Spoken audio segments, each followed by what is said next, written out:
But I think the development of full artificial intelligence will spell the end of the human race.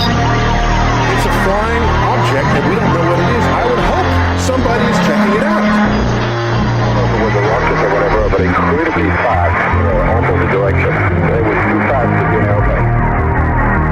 I'm glad the Pentagon is looking at this, because if it poses a threat, I want them on top. Well, the craft generates its own gravitational field. You said there's lights in the sky? The internet has become the command center for criminals and terrorists. 911, what's your emergency? I need help, please, please help! Aliens won't let it happen. You know, that's what we're instructed to say. Roswell, Area 51. Alien kept deep under the ground.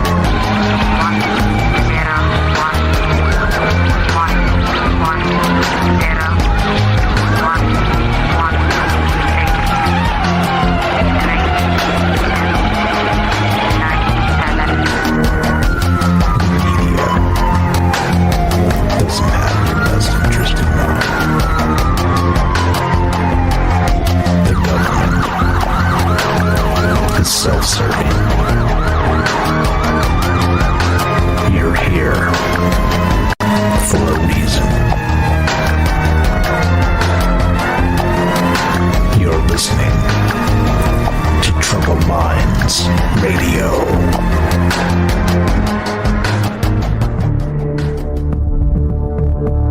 Broadcasting live from a secret bunker just off the extraterrestrial highway. Somewhere in the desert sands outside of Las Vegas. From somewhere in space-time, loosely labeled Generation X on planet Earth.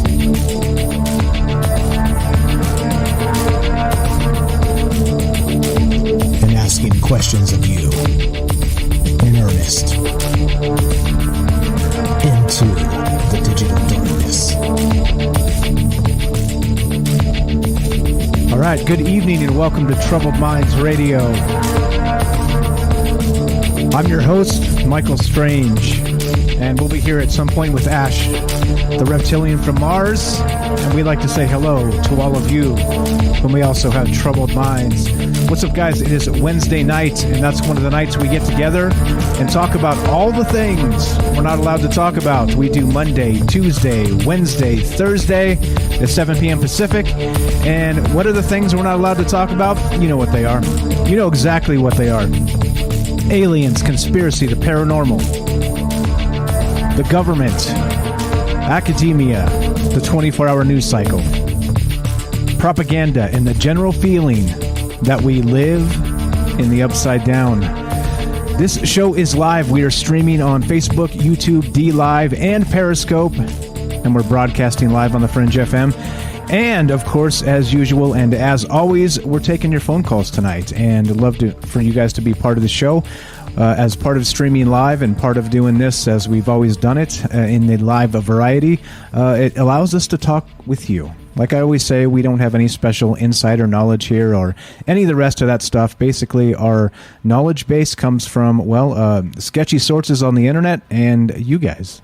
So if you want to boil it down to a knowledge base, I defer to you guys because, as we know, the internet is full of sketchy sources. And so, we explore some of that. Eventually, I think there's going to be a point where we won't even be able to talk about or at least link these things because more and more it actually ends up that I can't even post my links on Facebook anymore. So I just, so as you know, as everybody knows, I always post my links on this show. And so you can see where I got the information from. And again, like I said, half the time, probably more than half the time, it's sketchy stuff. But that's for you to decide. It depends. As we know, every in a post-truth world, every source counts because you can trace it back to where it came from. And as a result of that, like I said, make up your own mind. But so what I do is I put all the links in, prior to the show. And then Facebook won't let me start streaming if I have those links actually in the in the description. So we couldn't start on Facebook. We were a little bit late there, a little bit late with everything, a little bit of a mess because technical difficulties at the last second, like usual. And well, here we are anyway. So all that rambling is for a point. The point is this. We are streaming and recording and doing all this live because we love to include you. That's really what this is about. If you want to be part of the show at any point tonight, give us a call at 702-957-1037. That's 702-957-1037. And you can join the conversation. And we have a Discord running as well. Discord is a chat client. It's a voice client. And it's how we communicate to our international friends that don't want to dial the 702 area code. So if you don't have Discord and you're not part of that, well, I think you should be. And please go to troubledminds.org, click the Discord link, and also hop in there with the fringe.fm/chat, and that will give you a direct link there as well. And we'll do our thing. It's good, and we'll talk about all the crazy stuff that we talk about. And all right. So here's the deal. What we're doing tonight is talking about this in particular. We got this article that came out, and as you know, we like to keep tabs on the whole alien. Let's make up a new word. Let's call it the alien dramasphere, right? That's what I like to keep up on, basically, as part of this show. As part of the conversation and how this goes is, there's a lot of folklore, there's a lot of mythology, there's a lot of really interesting things that are worth talking about and considering as possibly being true, right? If you go all the way back to like the Roswell and that sort of thing, it's fascinating. It's one of those things that it's so far in the past now that it's really difficult to verify any of that. And so we're at the point in history now where the original, UFO craziness, the hysteria, as they say, is really sort of kind of come down to mythologies in a lot of cases, right? And so because, clearly 1947 was the original Roswell crash. And so a lot of those folks that were alive during that time and working and doing the rest of the stuff are actually passed away now. And so, we have Philip Corso wrote the book, and, a lot of the characters actually that go all the way back to Roswell are just they are what they are. It's like we have to take the source and then kind of run with it. But at some point, right, if you can't go back and verify details, like I say, it becomes more than just a folklore. This is now kind of locked into the UFO zeitgeist, as it were. The UFO dramasphere is the new thing that I've made up because, well, why not, right? If what good's a talk show if you can't make up your own terms and words, right? As you guys know, I'm okay with making up new words, but you get the point here, right? So at some point, if you go all the way back and you start looking into Roswell and the rest of this stuff, you end up with just a bit of weirdness. Like some things don't make sense, some things don't connect, some things don't. Really, it leaves us with more questions than answers. And so, as part of that, that's what we do. And if you're listening out there, Jess, no, all good. I appreciate the message. No problem there. I didn't hear anything, just FYI. But I was too busy trying to get the technology rolling. If something goes wrong, like 30 seconds to showtime, I'm a mess. Like literally, I'm Iceman. I'm stone cold, and I'm like, yep, we're ready to do this, and I'm locked in, and let's roll. But if something goes wrong just before we go live, my entire brain just goes out the window. I'm just freaking out. So anyway, that's what's a little bit screwy right now. So anyway, so that you get my point, right? So if you go all the way back to that, it's kind of like getting a World War II vet, an interview with those folks, and there's not many of them left. I think it's maybe down to hundreds, maybe dozens. I have no idea, but they got to be 100 years old, somewhere in that range, right? And so the same thing goes with like the Roswell crash of 1947. And since it becomes greater than folklore into this mythology, that's why I'm calling it the UFO dramasphere, because there's so many people out there that are locked into believing these things, even though they're in some capacity unverifiable at this point. Then we have the meddling government, of all things, that kind of comes in and twists things around and does what they do. And I don't know. I don't know what to tell you other than that's why we do the show and talk about the things we do, is because there's a lot of weirdness here. There's a lot of unfortunate things that we got to kind of try and catch up on that may or may not be true. So that's the deal. That's what this show's about, and that's what we're doing. So we got a, let's see, I think we got, let's see, let me make sure we're good. All right. So we're going to introduce the topic here, and then we'll try and dial into Ash, and yeah, there we go. All right, so as you know, we are doing this live, 702-957-1037, troubledminds.org, and like I said, I'm a little out of sorts. Don't worry, I'll get locked in a little bit late. Tech issues at the last second rattle me. All right, so what we're talking about tonight then is this. Now, I was kind of, as you know, I cruise all of the alien news, which I'm now dubbing the alien dramasphere, all right? Because there's so many people that disagree, heartily disagree, right? And kind of want to argue about these things and whether they're real or not. I'm less concerned with the real or not part. I'm more fascinated with the mythology part, with this, whether this stuff is legitimate or not, right? I think that's it's a conversation. If we don't have the actual answer, I think the conversation becomes the fascinating part. So I'm linking the actual article I saw, which kind of made me kick into some weird stories tonight. And so here we go. Linking it all in the chat. Like I said, I'm watching all the chat in all the places, guys. Facebook, YouTube, DLive, and Periscope, and watching the Discord chat as well. But this is from livescience.com, and this is let's say not really mythology style. This is more probably modern day debunking style. So let's go just take a look at this, and you'll see where my head's at, other than being rattled for tech issues at the last second. But livescience.com reports this, and this is just from this past week. Alien abduction stories may come from lucid dreaming, study hints. All right.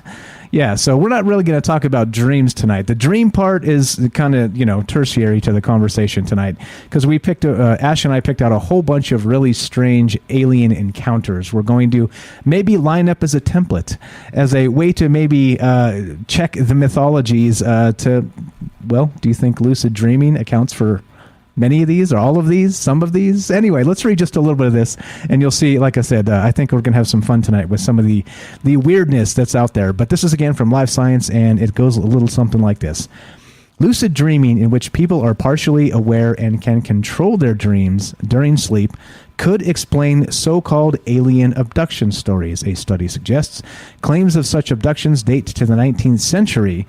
The circumstances of the kidnappings often sound dreamlike and trigger feelings of terror and paralysis.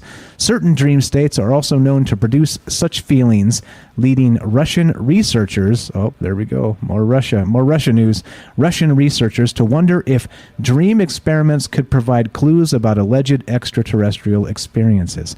The scientists prompted lucid dreamers to dream about encounters with aliens or unidentified flying objects, and found that a number of sleepers reported dreams that resembled actual descriptions of alleged alien abductions. So, as you can presume here, they've this is a debunking piece, right? This is from a group of scientists that doesn't believe that alien abductions are real. So they're, of course, let's take a look at this and let's see if we can debunk it through dreams, right? Now, like I said, that's fine. We just talked dreams on Saturday, so we're not going to talk dreams tonight. We're going to talk about these bizarre alien encounters instead. But as you know, right, this is again about mythology. This is about the zeitgeist. This is about you, and what do you believe? Is again the larger conversation here? Is the government meddling in literally every piece of information that hits the internet? And have they been doing so since even, let's say, the Philip Corso book, and The Day After Roswell is what the book was called, and some of that other stuff, right? So I think that's the down part here, is that you have to discernment. We have to use our own brains. We have to make up our own mind. But it's also the exciting part, because we don't have to wait, kind of like we described last night with that Galileo project and Avi Loeb. We don't have to wait for a government to do anything, right? We can kind of dig into this and have the conversation ourselves and make up our own mind. So that's what's on my mind tonight, and that's what's going on. So again, if you want to be part of the show, I want to put up the phone number, and like I said, reading the chat, trying to keep up, trying to get my cool-headed usual Michael Strange back, because tech issues at the last second. Like I said, boy, I tell you what. All right, I'm shaking it off. I won't bring it up again. You want to be part of the show? 702-957-1037. That's 702-957-1037. Go to the official website, troubledminds.org, and click the Discord link, and we'll put you on the show. Simple as that. We're trying to get a dial-in to Ash on Mars, so it's we're having some. There must be a dust storm or something. So we'll get him on in just a second here. But okay, so point being is we're kind of going to go through some of these more bizarre and strange alien encounters, and of course, right. So let's line them up as kind of to the debunking, just to have some fun. So the debunking here again, we're starting with this article that says that many alien abduction stories may come from lucid dreaming. Now, of course, there is no one-size-fits-all to any sort of anything, right? So, like I said, having a little fun, and we're going to talk about some pretty bizarre alien stuff. So I dug in and got we've got the Hopkinsville encounter and some other stuff we'll talk about tonight, which is clearly not going to be some sort of lucid dreaming sort of situation, if you guys are familiar with that one. But there's a bunch of other stuff. So if you want to chip in tonight and maybe bring out your favorite alien encounter that's not like this possible lucid dreaming, right? The alien abduction, like they've always. This is not new either, by the way, right? Like it's one of the main things that science points to. I say science, that science points to when they talk about alien abductions is not necessarily lucid dreaming, but the sleep paralysis, right? That's what they've been kind of claiming for a long time. It's the official story. All right. So anyway, that's what we're doing tonight. And if you have any really bizarre, let's say, extraterrestrial encounters that are on your mind that maybe don't apply to lucid dreaming for a variety of reasons, or even one reason is good enough for me. That's kind of what we're looking at this kind of template wise and figuring this out. So let's read just a little bit more of this article to set this up. And interestingly and notably, let's actually go here. Let's do this. All right, there we go. So we read that recently, researchers with the Phase Research Center, the PRC, a private facility in Moscow that researches lucid dreaming, conducted experiments with 152 adults who self-identified as lucid dreamers, instructing them to find or summon aliens or UFOs during a lucid dream. The scientists reported July 2nd in the International Journal of Dream Research, which is why this is hitting the actual news wires now, is because this was July 2nd when they reported this, right? So this was the results. The researchers found that 114 of the participants reported dreaming about having some type of successful interaction with an extraterrestrial, all right? And of those, about 61% described actually meeting aliens that resembled extraterrestrials from science fiction novels and films, while 19% met aliens that looked like ordinary people, according to the study, all right? Now, this gets a little more strange. One female participant spoke of seeing little men with blue skin, oversized heads, and huge bulging eyes, the study authors reported. When the aliens invited her onto their spaceship, quote, "I was blinded by a very bright light, like from a searchlight," she said. "My vision was gone, and I felt dizzy and light." Another participant said that he dreamed he was lying in his bed when he felt as though he were being dragged somewhere, ending up in a room with a white silhouette that reached into his chest and started doing something inside with tools, the researchers wrote. And so that's kind of like the basics here. And this is why, basically science says that, in particular, if an alien abduction experience happens, it's some sort of lucid dream, and sleep paralysis is what causes us to, reach into the zeitgeist and make the lucid dream what we've seen from, I don't know, any number of science fiction movies that have had aliens and abductions, and the Travis Walton story or Independence Day or things like this, right? And what does that mean? Well, it seems to be like we have this reinforcing notion of aliens from pop culture, right? Pop culture. So I don't know. Like I said, I don't have the answers here. I wish I did, because this is a pretty fascinating topic. But it does seem to me that kind of very much like we say pareidolia, right?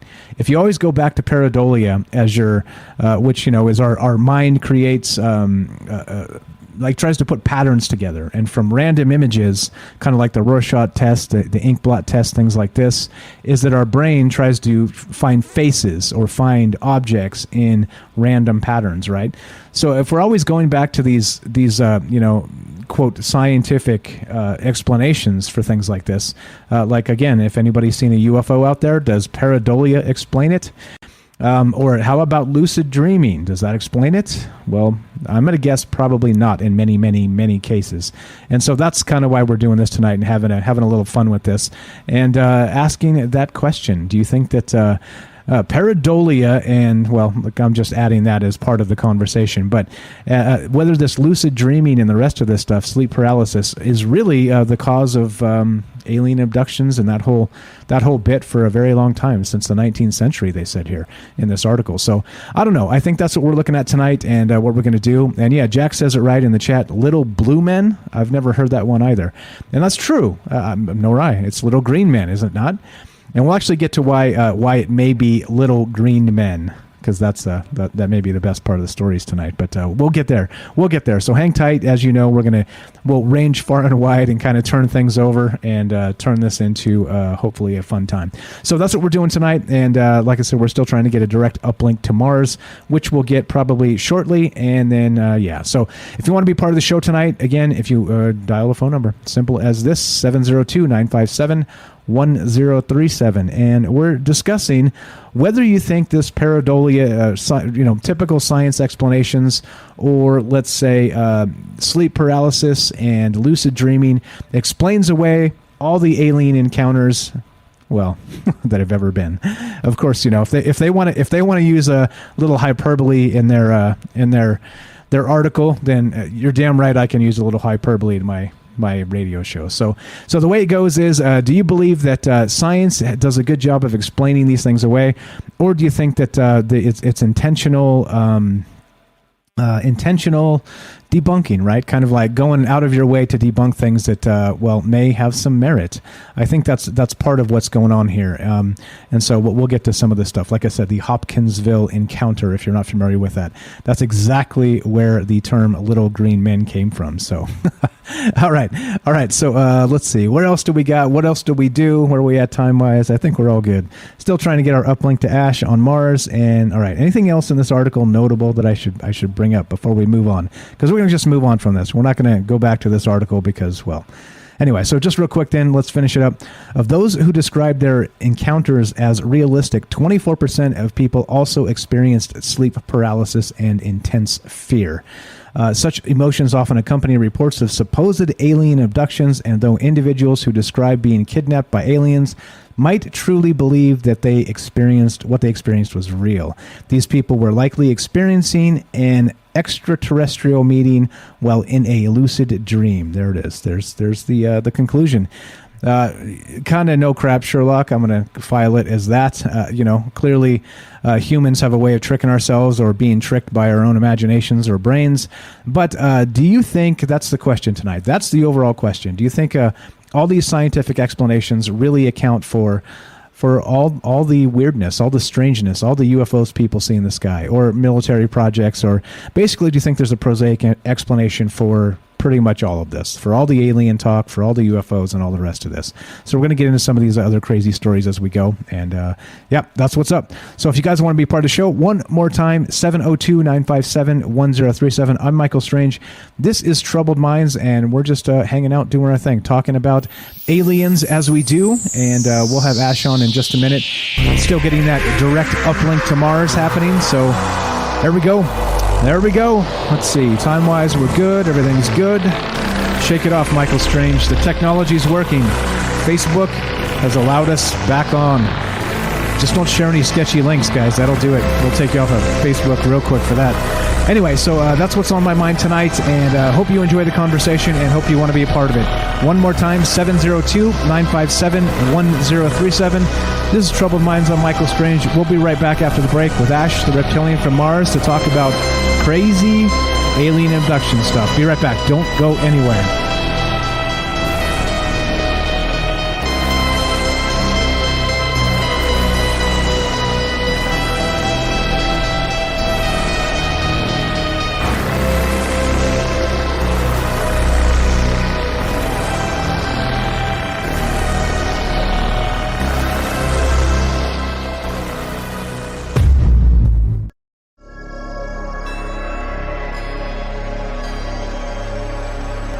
All right, welcome back to Troubled Minds Radio.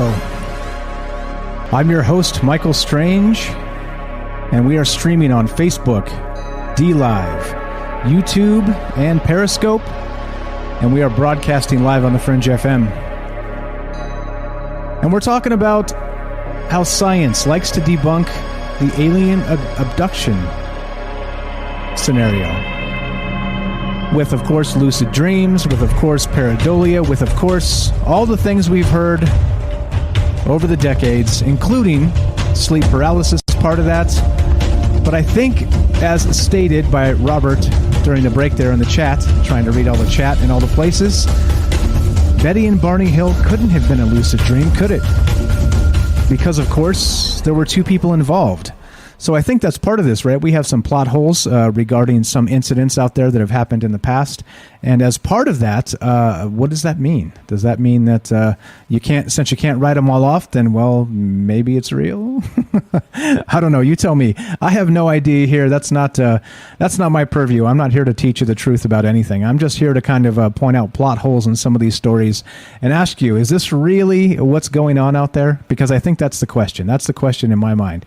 So as we continue talking about this tonight, we would love to hear from you. What alien encounters can you think of in the mythology, in the folklore, whatever? Maybe you had one yourself, an actual alien encounter that you could let us know that could not be a lucid dream. And love to hear why, because very much like Robert pointed out, if multiple people are involved, then surely, right, we can't have a lucid dream situation. So that's one plot hole in this explanation, trying to explain it all away. But what about the rest? Surely there are more. So that's what we're doing tonight, and that's what we're talking about. Still trying to dial into Ash. We'll get to him in just a moment. If you guys want to be part of the show tonight, we are live and love to hear from you. You can reach us at 702-957-1037. That's 702-957-1037. You can click the Discord link at troubledminds.org. It's right there on the top. You cannot miss it. And also, there's another Discord running as well at fringe.fm/chat. Hop in there and come meet lots of good people. The conversations go on 24 hours a day, and that's what's going on here. So, all right, let's get to some of this weirdness then. There's all kinds of.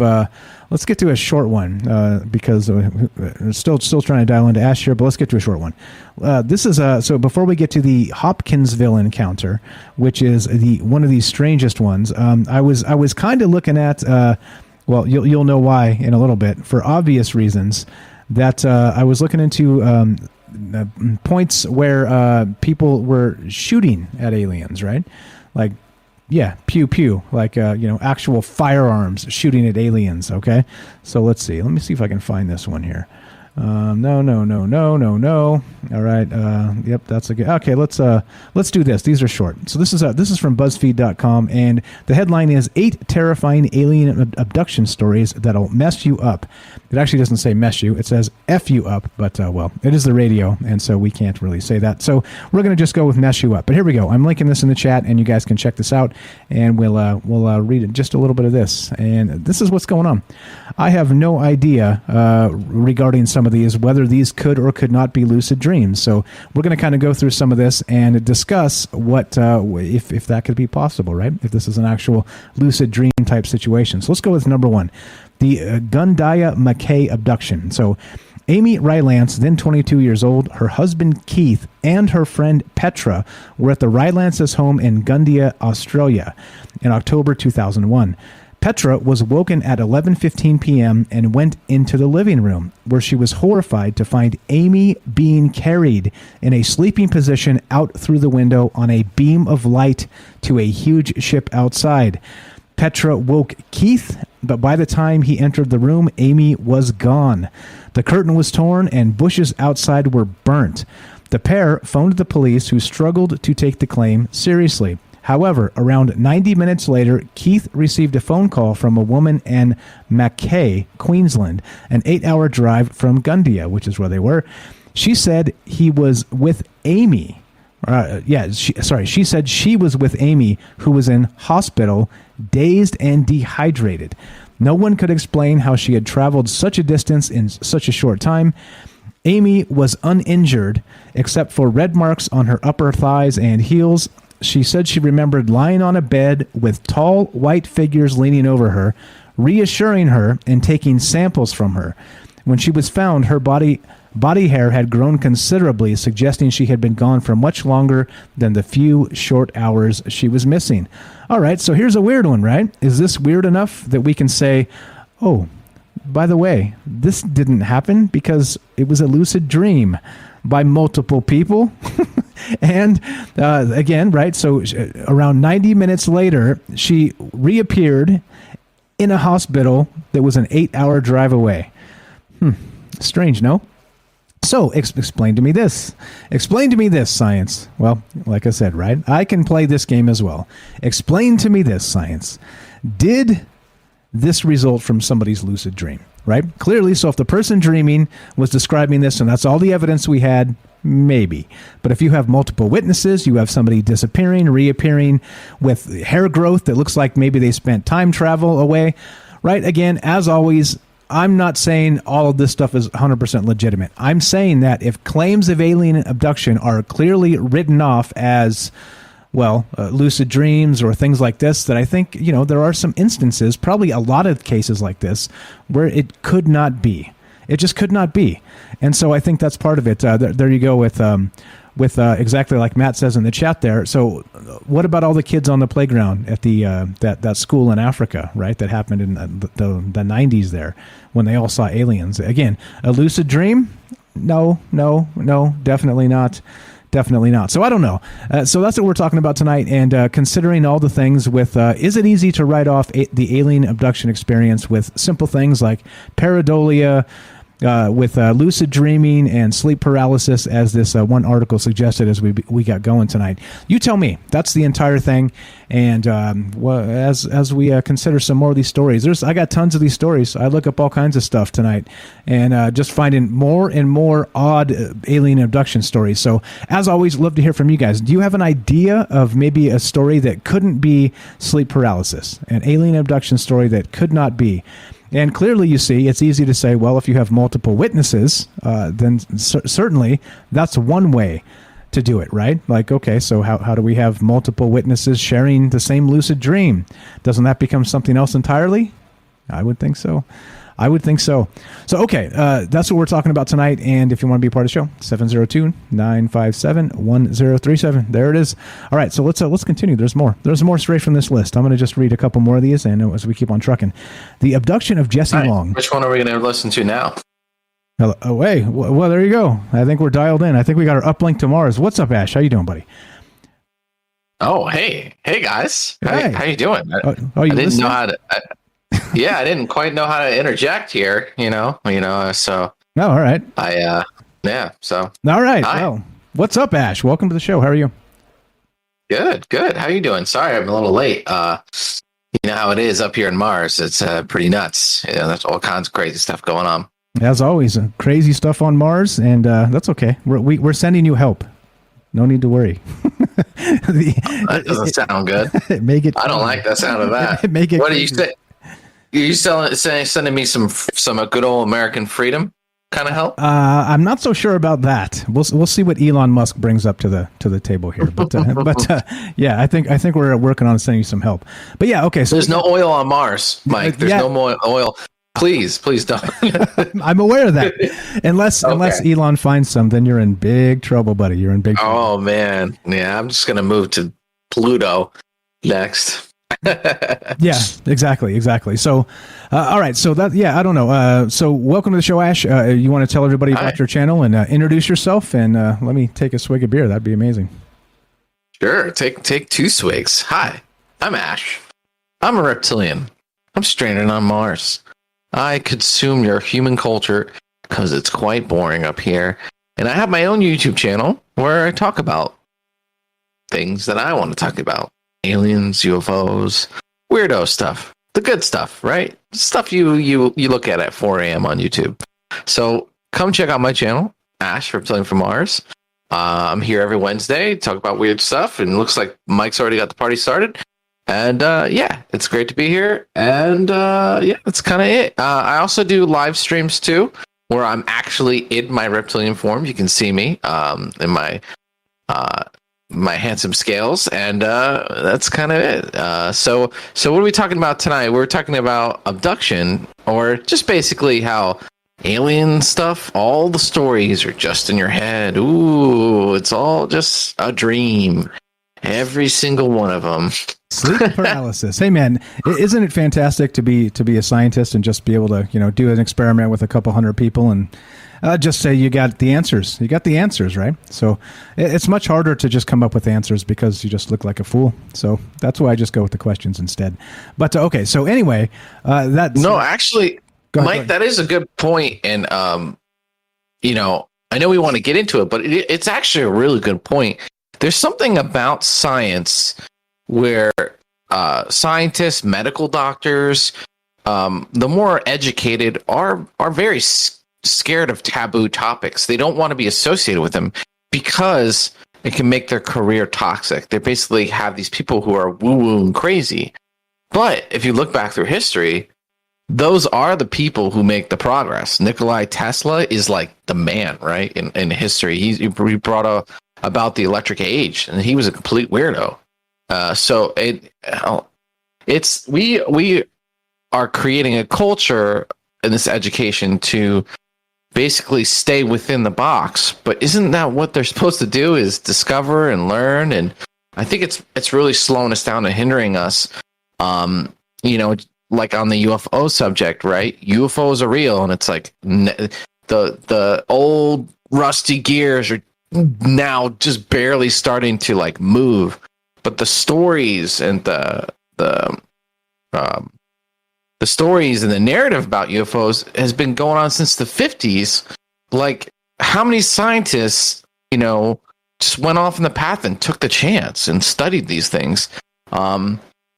So anyway, just like, UFOs are officially real, and we got Neil deGrasse Tyson basically, trashing it on wherever he goes, saying it's like, it's dumb. It's like, at what point does it become, can we at least just like have an open mind and explore these things, So anyway, it's frustrating, Yeah, well, and again, like if you talk to scientists about this, they're like, bring me the alien. If you can't show me the alien, well, this isn't happening. So, as always, right? Like we always say, it's basically in the post-truth world here that we live in. It is a fight for your mind. It is an actual info war, as Alex Jones has always said, and they're trying to make us believe things, right?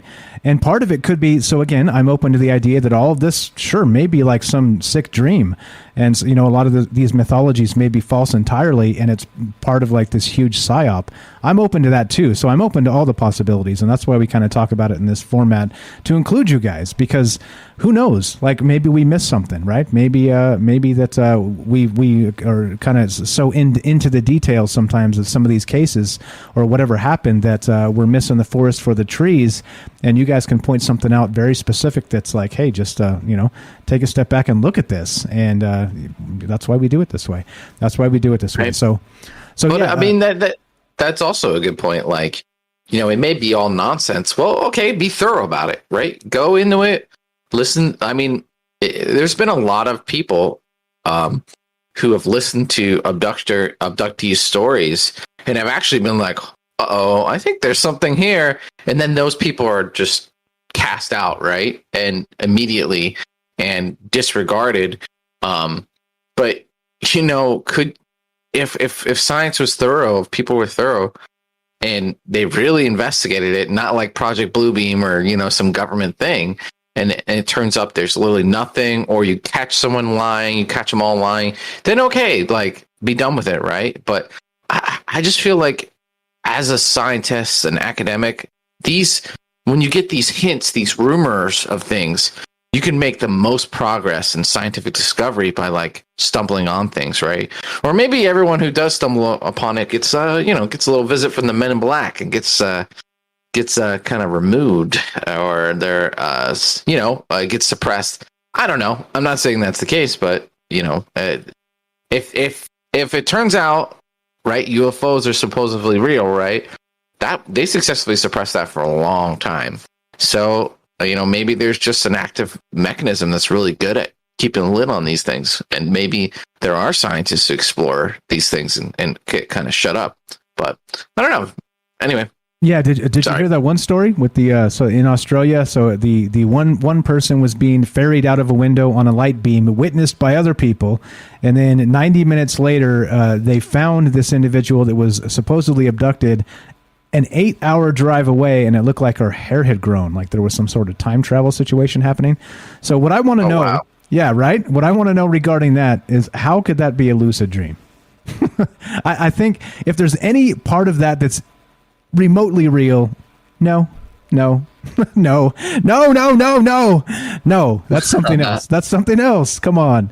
Again, it could be fake. That's fine. I'm okay with that too. But right, I'm just saying the point of tonight is we're picking some pretty nutty stories that are clearly not lucid dreams. They couldn't be. They absolutely couldn't be. And I think that's one of them. If there's anything regarding that was real, that was actually factual, well, that's not a lucid dream. I'm sorry. It just is not. No. Have you heard and some of these are one-offs. Some of them are one-offs. Like, there's like common reoccurrences, but there's some stories that are literally one-offs that it's like, Twilight Zone kind of stuff, but there's like dozens of people involved. So, there's some crazy stuff. Was this one where she was kind of taken in traffic or on a bridge? No, she was taken out of a bedroom. So it was like 10 p.m. or something, and they heard some noises. Somebody went to investigate. Their friend was asleep, and then they noticed them literally being taken out on a light beam. And I don't know. Jeez, dude. And there was multiple people looking at that. I know of a story where a woman was she was abducted like in traffic or on a bridge or something, and all these people saw her like she like was in the fetal position being carried away on a light beam, and there were beings like floating around her as they took her away. And there's like a dozen people who saw that too. So I mean, are they just mass hallucinations? Are they crazy? I don't know. It's maybe they're just lying for attention, but you got to get all those people on it, and then like, what kind of attention are they looking for? And it just, it doesn't really add up, right? When it's one person, whatever, right? Who cares? Like, that's easy. You can write that off. But when there's like 2, 3, 4 people, that's a conspiracy, right? It turns into a conspiracy, doesn't it? Yeah, I don't know. I think that's the weirdness of this too. And so, as I was saying earlier, we were discussing people shooting at aliens. And so I think we should probably get into that Hopkinsville encounter. You want to start that, or do you want to wait till after the break to get into that one? How much longer do we have? We got about say 5 minutes. Okay, yeah, we could get into this one, and we can continue it. So let's talk about the Kelly Hopkins encounter, right? So let me find. Just looking at. Yeah. So. All right. So we're talking about weird one-offs, right? Like one-offs, mass hallucination. If I'm doing air quotes, lucid dreams. This is the kind of excuses, right, that are given to kind of gloss these things over. Whatever. Well, there's one event that happened. It's really strange, and it was called the Kelly Hopkinsville encounter. Yeah, and it's like about aliens and goblins, and it's a really weird one. So, so it started on the evening of August 21st, 1955. So this is quite a long time ago. But this is also right around the time of Roswell, and kind of when a lot of this stuff was kind of starting. And so 5 adults and 7 children arrived at the Hopkinsville police station, claiming that a small alien creatures from a spaceship were attacking their farmhouse, and they had been holding them off with gunfire for nearly 4 hours. 2 of the adults, Elmer Sutton and Billy Ray Taylor, claimed they had been shooting at 12 to 15 short, dark figures who repeatedly popped up at the doorway or peered into windows. So it's pretty bold statement, Cotton, as they would say. But 5 adults and 7 children. That's a lot of people for a mass hallucination, wouldn't you think? Yeah, well, that's once again not a lucid dream, right? And of course, this is one of the more out there bizarre situations because, I mean, we've heard about firefights with aliens before, right? I mean, the Phil Schneider and some other things that just seem, again, out there. But once again, it's really easy to just kind of write things off as, as science does, as well. This could be, the pareidolia. This could be the sleep paralysis. This could be all these crazy things. But then also, well, what if it's not? What if it's not any of those things at all? Then, like you said, kind of a case-by-case basis, maybe take the cases on whatever merit they may have. And if there's not, and you think it's just a bunch of BS, that's fine, right? Isn't that what science is supposed to do? I don't know. Like right. Just these one size fits all cures to describe anomalous things is just it's as boring as anything, right? And right. Lazy. It's lazy. I mean, let's be real. It's easy, Mike. It's the path of least resistance, right? Guys, I wanted to talk about some other things, and honestly, we decided, and wisdom of Mike, we couldn't even talk about those things. And it's like, we could talk about them and fight the man and get canceled. And it's just, there's a path of least resistance being carved out through our culture right now. And it's the easiest one. You just say what you need to get by. And we're slowly slipping into that 1984, and we're like, whatever. Anyway, let me stay on topic with this. This story actually gets a little bit even weirder, right? That sort of corroborating physical evidence, right? So, so this is the Kelly Hopkins event where supposedly a bunch of aliens and goblins harassed them throughout the whole night. They're basically a small family having like a family reunion or get together in the woods, and they see all these weird lights in the sky. And these UFOs are like flying around, and they're like kind of creeped out by it. And there's a lot of reports of it in the whole area, right? They say that in the media the next morning. And these beings start like floating over to them, and they freak out. They run inside. The beings are looking in the windows. They're floating on the roof. and then a lot of them look actually different from each other. Like there's different features.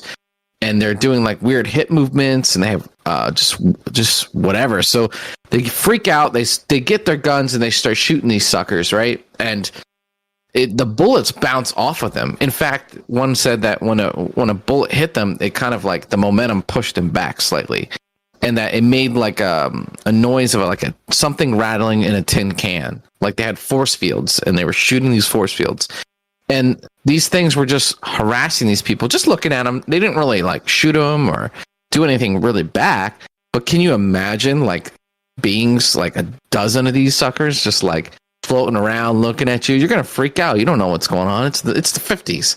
And so the next day when they go to the police department, after they'd been shooting at these guys all night, all the people corroborate the same story. When they interview them separately, they all say the same stuff.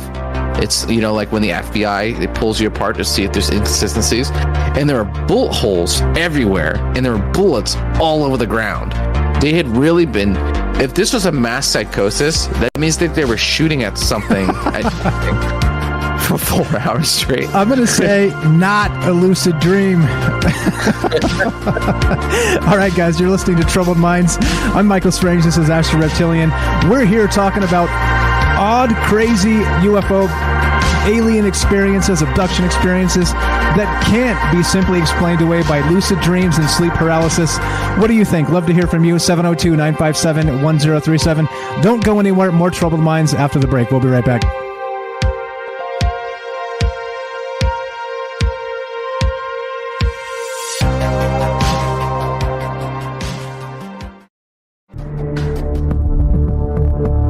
Broadcasting live from a secret bunker just off the extraterrestrial highway.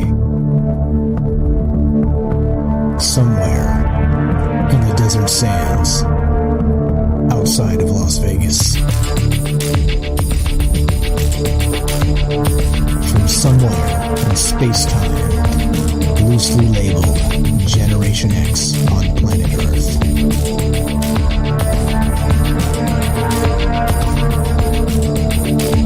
Been asking questions of you in earnest into the digital darkness. Yo ho, yo ho. Welcome to Troubled Minds Radio. I'm your host, Michael Strange, and I'm here with your co-host, Ash, the reptilian from Mars. And we'd like to say hello to all of you who may also have troubled minds. This show is live. If you want to be part of the show tonight at any point, give us a call at 702-957-1037. That's 702-957-1037. And we are streaming on Facebook, D-Live, YouTube, and Periscope. We are broadcasting live on the Fringe FM. And tonight, we have an article here that's describing alien abductions as, well, what? Science says lucid dreams. Science says sleep paralysis. So we thought we'd have a little fun tonight. And we're looking at some of these stories, whether they be fake, real, in between, mythologies, folklore, you decide. But stories about aliens that clearly could not be lucid dreams. So sort of a test, as it were, right? More of a let's double check their hypothesis and see if they match some of these stories. And we went and ranged far and wide on the wild internet out there and found, yeah, there's a ton of nutty stories that don't match anything to do with alien abduction or with sleep paralysis. Anyway, so that's what we're talking about tonight. One more time, if you want to be part of the show, 702-957-1037. This is the diciest part of the entire show. Let's see if we can tune into Ash on Mars. Let's see.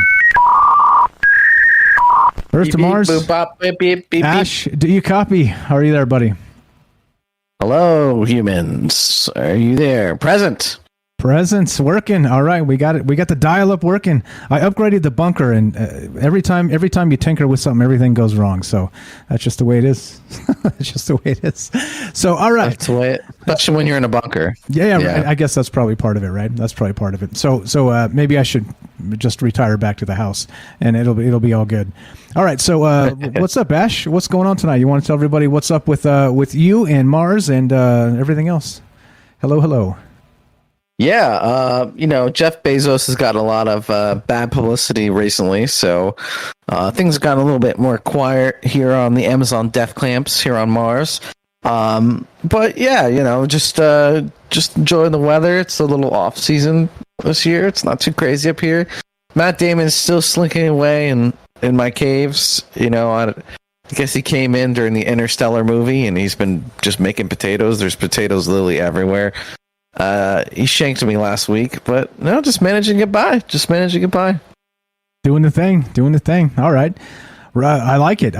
And everybody follow Ash, the reptilian from Mars, on YouTube. He's got a YouTube channel, and he talks about all kinds of crazy stuff, just like we do on this show. I think he's probably a little crazier. You're probably like out there a little bit further, which is fine. It's all good. It's all part of the conversation, is it not?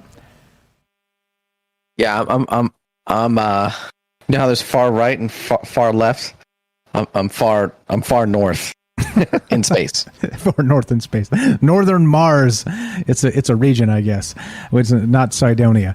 All right. So anyway, as we digress here, now what we're talking about again is how science is sort of trying to frame the abduction phenomena as, again, sleep paralysis, as a lucid dreaming, things like this. And so we kind of went and dug through some of these more strange incidents to kind of see if this could be a one size fits all type of explanation, which clearly, obviously, there's no chance in hell. But let's look at some of these fun stories anyway. It's a great way to start. So you want to start us again at the Hopkinsville Goblin case, and then we'll start that from the top and reboot here.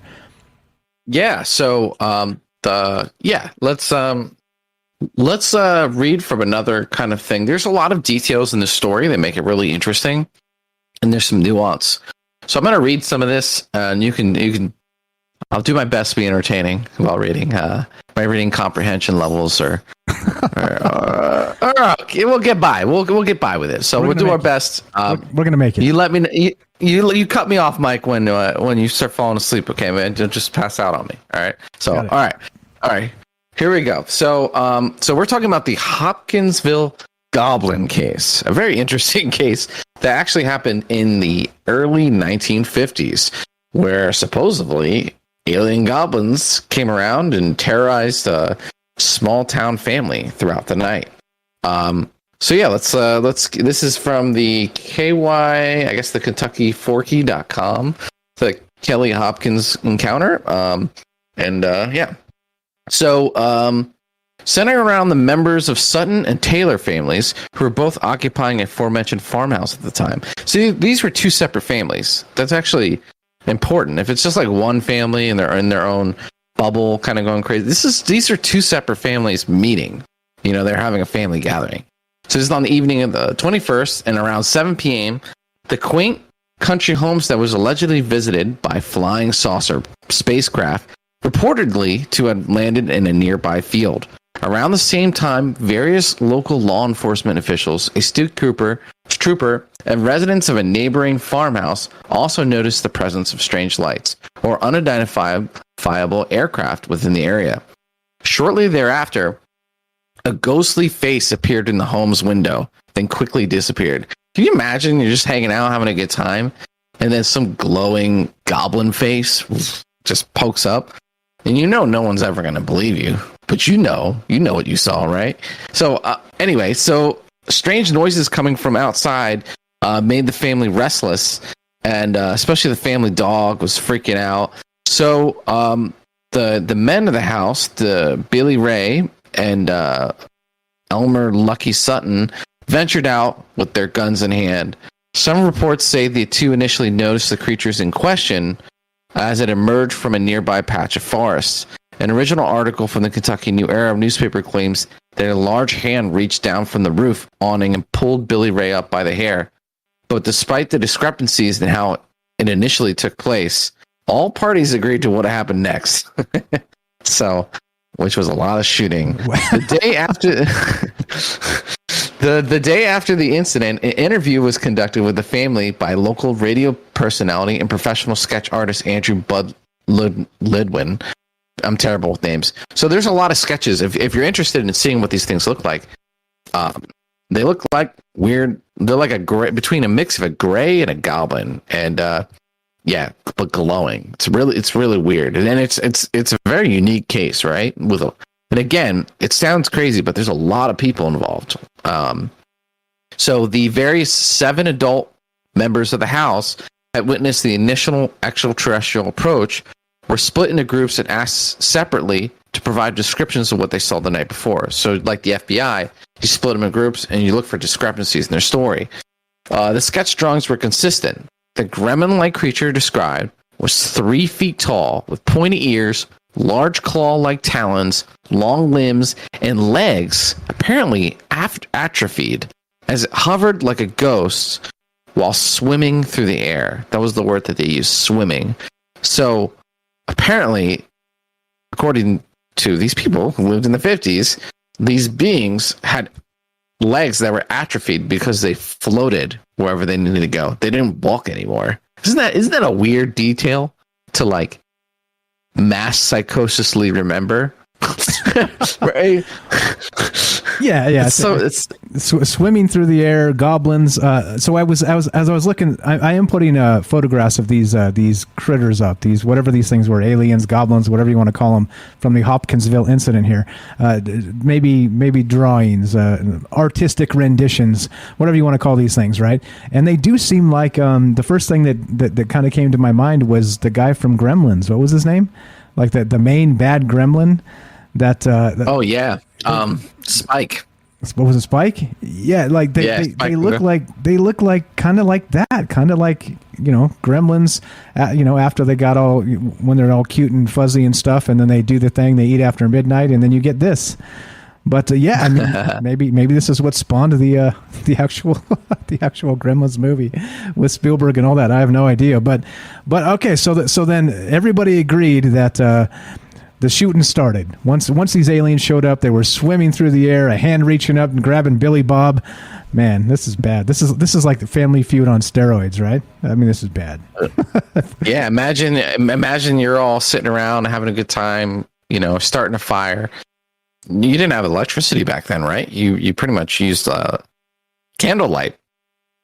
So, it's getting late, and probably I think people went to sleep earlier because of those reasons, right? kind of getting ready to wind it down, and then all of a sudden something pokes its head out.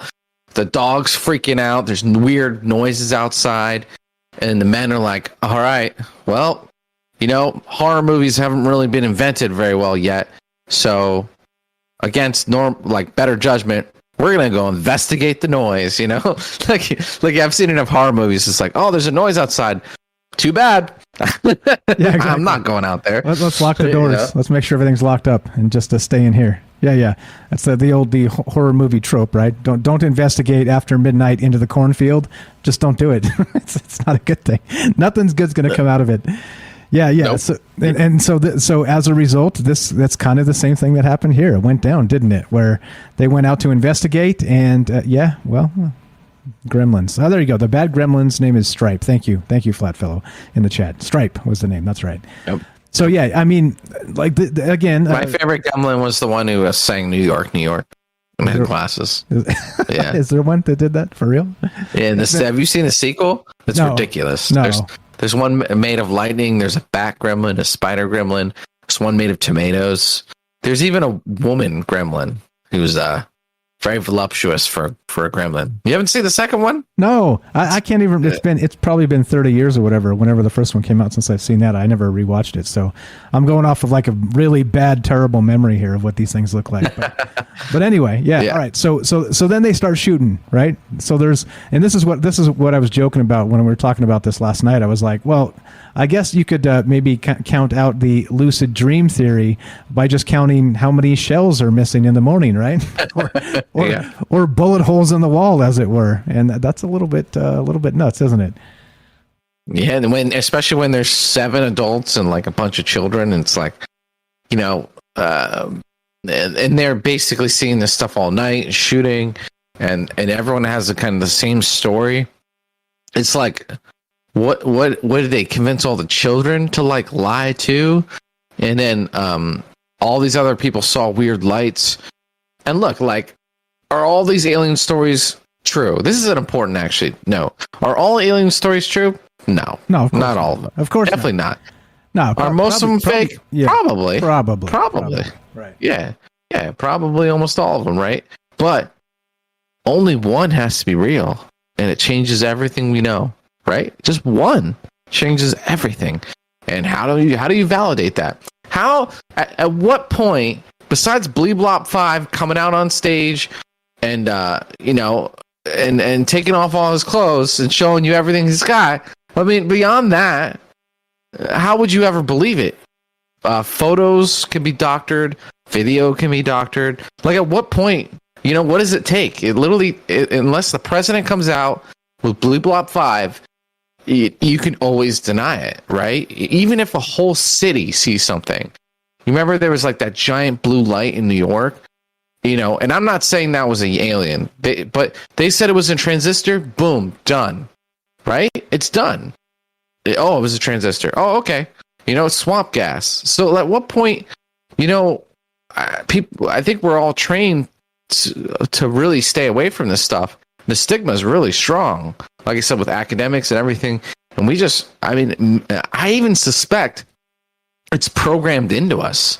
Maybe they themselves have like inserted that program into our genetics. You ever thought about that, Mike? Like, we're programmed a certain way. It's kind of like, when you pick pets, you don't pick the dog that's gonna like bite you. You pick a nice dog, and then over time, all dogs are nice, right? So it's like, the humans that like notice you get rid of them, and then over time, the humans that don't care. I don't know. I'm just saying, like, how if this stuff is true, how did we not know? We're gonna go back and look at all these stories and be like, huh. It's like supposedly an alien said to a guy, and the aliens were laughing at him, and they go, hey, did you ever look up? And they're like, he's like, what do you mean? He's like, look at all that. You thought you were alone? Like stupid human, so I don't know. It's a little frustrating. That's the like an alien and a rabbi walk into a bar or something like that. Yep. I don't know. I don't know. Anyway, like I digress. But okay, but that's what we're talking about tonight. There's a weirdness. I don't know. So I think you're right in some capacity, Ash, with the programming. I don't know if it's alien programming, but I think for sure that, you know, with the this conversation like that we do here on Troubled Minds, it's basically it's wide ranging. We talk about aliens often and these sorts of things, but it seems that it's all very tightly controlled as well. So I think even just kind of even us, right? Like maybe we're misremembering things, old stories we heard. We go check the internet and maybe things have changed. I think this stuff is real. I think this stuff is actually happening. You know, the old sources are now gone. They've disappeared. You have to go find them in like a flea market at like an old beat up book type of thing. I think it's real. I think that programming is real. It's just it's kind of happening slowly, right? Kind of the boil the frog situation, and we just don't know it, and we won't know it until there's no truth anymore. Like I feel like we're there already, but once truth evaporates entirely, then what are we doing, right? Like we're just what do we do? We look to the government for help, don't we? Oh, please tell us what the truth is, government, please.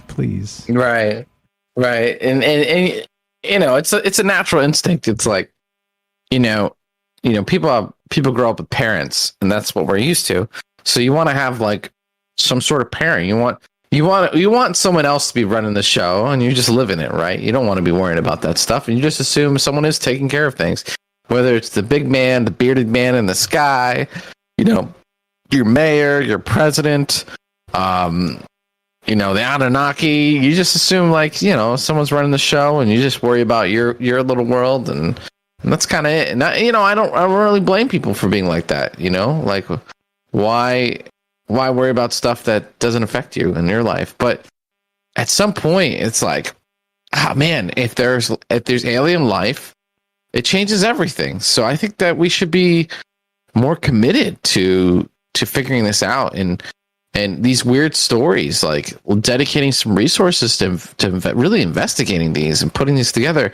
And I suspect there are, right? The government, DARPA, so there's people doing this and they're doing a really good job and they know exactly what's going on to some degree. Maybe not exactly. I don't think the government would know exactly. I think they're pretty incompetent on a lot of levels, but you know, I think we all suspect there's someone who knows. There's a Men in Black or something, and they know a lot more than they let on. But yeah, you want to continue with a little bit more. There's some more little weird details about these guys in this event. Real quick, Ronald on Facebook says, "How drunk do you have to be to see a voluptuous gremlin?" And there you go. I think maybe you're cutting to the chase for this one. I think we have a situation where maybe not lucid dreaming, but I think we could maybe talk about moonshine in a little bit. But yeah, go ahead, Ash. Let's continue. Oh man, you know, if you go to Saturn, you get a little drunk on Saturn. You can see some crazy some alien tail there. So whoa, family show. Once you guys get inducted into the Galactic Federation, hit me up. You know, I'll show you a good time in the Saturn rings. But anyway, so all right, so yeah, so we're talking about this Hopkins event where this family was like terrorized by space goblins in the 1950s. And there's a tremendous amount of evidence and corroborating stories about this. So here's some more details about this weird, strange story.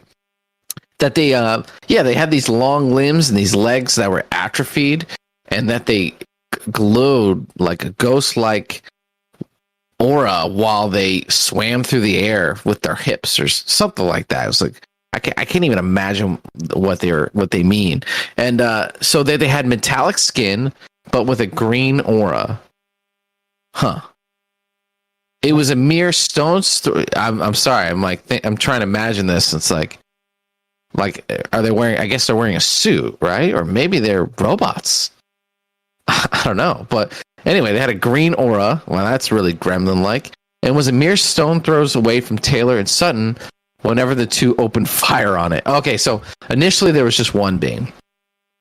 Another creature appeared on the roof, and bullets merely ricocheted off of the beings with a sound of metal clank as each casually floated rather than fell to the ground and retreated. only to return moments later to be shot at again. Of course, because if at first you don't succeed, try again. Just keep pulling the trigger.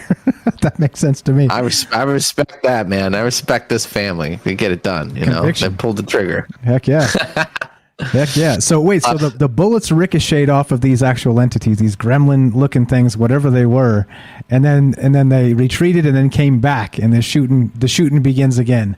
This sounds like a good time. Whatever, like these guys throw a hell of a party. I'll give them that. But again, right? So here we go. Not a lucid dream, guys. Not a lucid dream. This one does not qualify for the scientific write-off. But okay, all right. Let's continue this. We got like maybe a couple minutes left.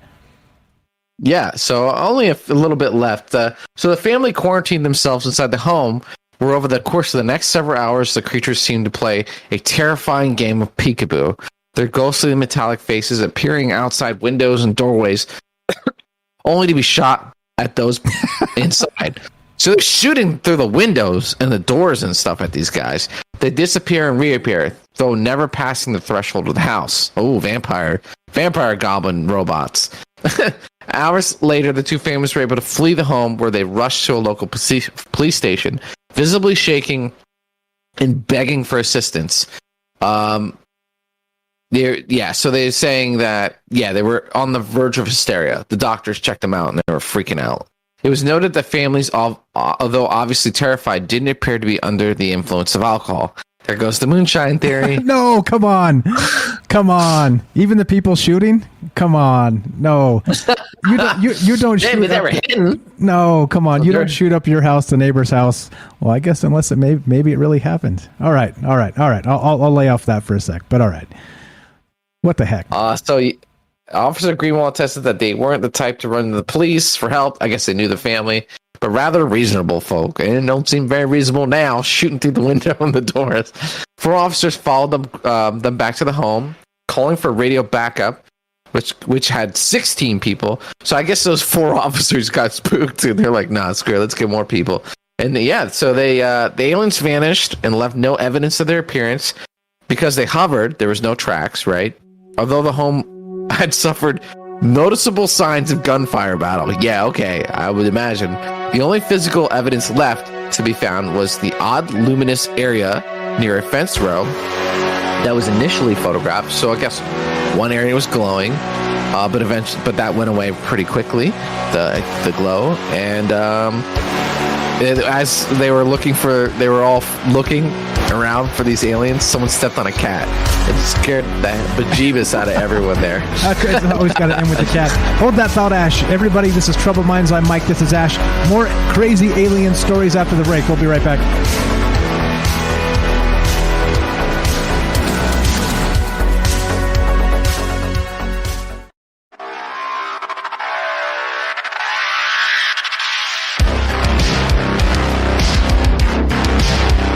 All right, welcome back to Troubled Minds. I'm your host, Michael Strange. I'm here with your co-host, Ash the Reptilian from Mars, and we're streaming live on Facebook, YouTube, DLive, and Periscope, and we're broadcasting live on the Fringe FM. We're taking your phone calls tonight.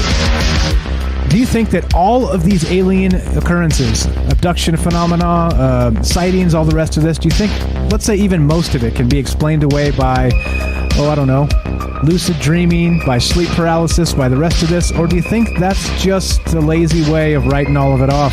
That's what we're talking about tonight, and we're kind of digging into what some of these more out there stories are. And as you've heard, if you're listening, we're talking about this Hopkinsville incident with these little gremlins or whatever you are. I think they look like gremlins. I'm going to put this stuff back up on the stream if you guys are watching the video here. But that's part of why this is amazing, right? Like we got multiple witnesses. We got people shooting at these things. We got for hours, like a 4-hour-long gun siege type of situation. People shooting out windows. It's weird. This is weird, is it not? But let's dial back into Mars and see what Ash is up to. Are you there, buddy? Test 1, 2. Beep, beep, beep. I'm here. Hello. Right on. Well, let's do it. Let's do this. All right. So you're you finished with the cat. You want to explain the significance of the cat there, or is there one? What the heck happened here? What the heck happened here, man? You know, the cat, just like in Men in Black, you know, Orion's belt. Remember the movie Orion's belt? You know, I saw that movie with my mom. She ruined it immediately. She's like, "Oh, what's that on the cat's neck?" And I was like, "Oh, that's it." wait. Now you spoiled it for me as well. But I'm probably not going to see it, so you're safe. You're safe. You've never seen Men in Black, Mike? Oh, no, wait. I thought you said something else. Yeah, I've seen Men in Black. Oh, okay. I'm about to say, you do this and you don't know Men in Black? Wait, it wasn't the cat, it was the dog. Wasn't it the pug? No, the pug was actually an alien that spoke. Oh, okay. Yeah, right. All right. I just missed it. I know because I have a pug and I was going to name him Frank. Okay. You know, after the Men in Black. But it's too cliche. Yeah, okay. But yeah, so there's a cat in this story, but just because all the officers were like scanning the area, right? And everyone's on edge because there's like potentially, you know, imagine you have this family that's freaked out. There's like a dozen of them. They're all scared. They're all saying the same stuff. And you're a police officer and you have to go out in the woods with other officers. I mean, originally they sent 4 people. They called for backup. So that tells you the state of mind and the hysteria. The newspaper showed up. All this stuff's going on. So they're sneaking around, you know, trying to investigate the thing. And someone stepped on a cat's tail. And the cat screamed. The officer screamed. And everyone was on edge. And they freaked out. And some people ran. And it was apparently that's like... There's like a note in this story. It's pretty hilarious. So, but yeah. So after that, they just after 2 hours, the officers dispersed with little less to report. Although all agreeing that they believed that the family's claims, they believed the family, and supposedly it was alleged that the aliens returned to terrorize the family, spawning another battle before finally disappearing forever around 5 a.m. So I don't know if they're saying that the aliens came twice in that same night, or they came... Oh, yeah, no. So they're saying that they had this experience with these goblins. The police come, everyone looks into it, all this stuff goes on. They leave, and then the aliens come back at 5 a.m, and you start shooting again. And so that's pretty nuts, man. I mean, that's a crazy story. Can you imagine this happening to you? No. Yeah. No. Absolutely not. There's not enough moonshine in this state to make that happen to me. I'm telling you. This is not happening. So if you're just catching up with us, guys, and you're tuning in now, we're talking about this crazy encounter with these goblin-like aliens that happened back in the 50s in, was this Kentucky? Am I right? I think this is Kentucky. And they ended up having like a firefight out the windows with aliens for hours. And again, as Ash just described, these aliens came back at some point, right? And so the firefight ensued continually. Like, at what point did this stop? Did this continue until, well, till the family feud? There you go. Till they ran out of ammo? Or ran out of apparently they were shooting for, I think, a total of 4 hours. That's a long time to be shooting, man. Like, and can you imagine the kids? You know, you have a crazy imagination as a kid. E.T. phone home, you know. Well, he's trying to get into your home. So, but apparently the beings never actually came inside. There's a lot of really weird things. They just kind of peered in the windows and messed with them. And they had metallic skin and green auras, and they glowed. They looked like goblins. They floated at the hip. They had force fields where you shot them and the bullets just bounced off. Just a really strange story. You know, the kind of story you would expect if you were visited by some weird, strange creature that's not from this world, right? These beings. I had a friend, I told him this story. He said, you know, it could have just been like a bunch of college kids going out in the boonies and messing with some humans as like a rite of passage. But I actually think, what do you think? What do you think about this story? It's pretty gnarly, right? Like a dozen people, bullets, guns, the police coming out, corroborating stories. That was in the newspaper the next day. And it was in like the 1950s, which is like a kind of like special time, I think, in history, where people really there was like motion pictures, like it came from Planet X, in black and white movies. That was kind of it for this kind of thing. Really weird.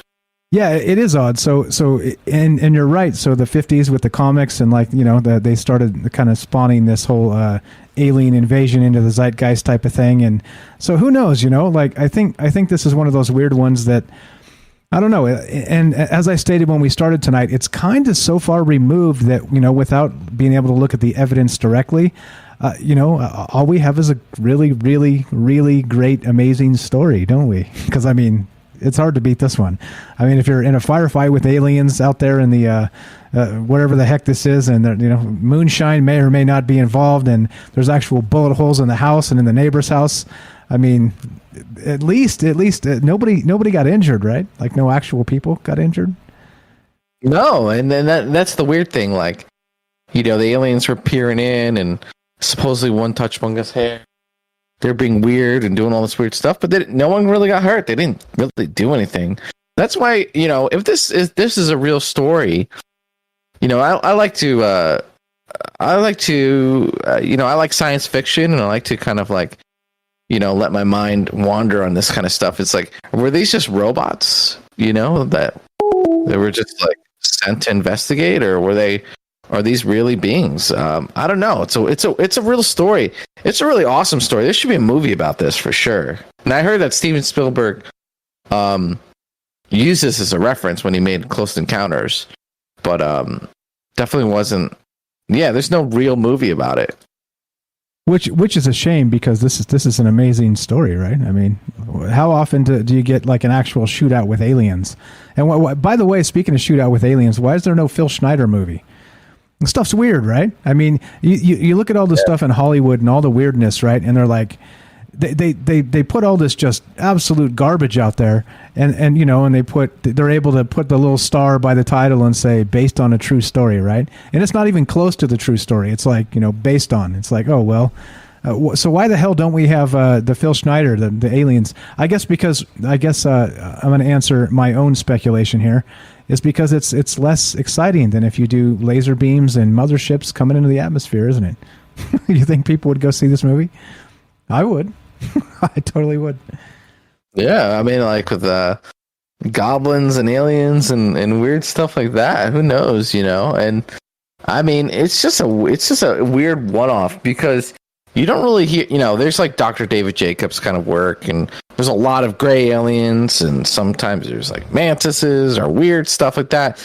But alien goblins is definitely a really rare one. I'm not even sure if that ever even happened again, right? So, strange one-off story with a lot of corroborating evidence. And if aliens haven't come down and conquered us yet, then you can either assume one of two things: that we either are quarantined, like we're a zoo, or they don't care, or we're off in the boonies. So maybe, every once in a while, some beings, are cruising around, and they run into us, and they come down and they check some stuff out.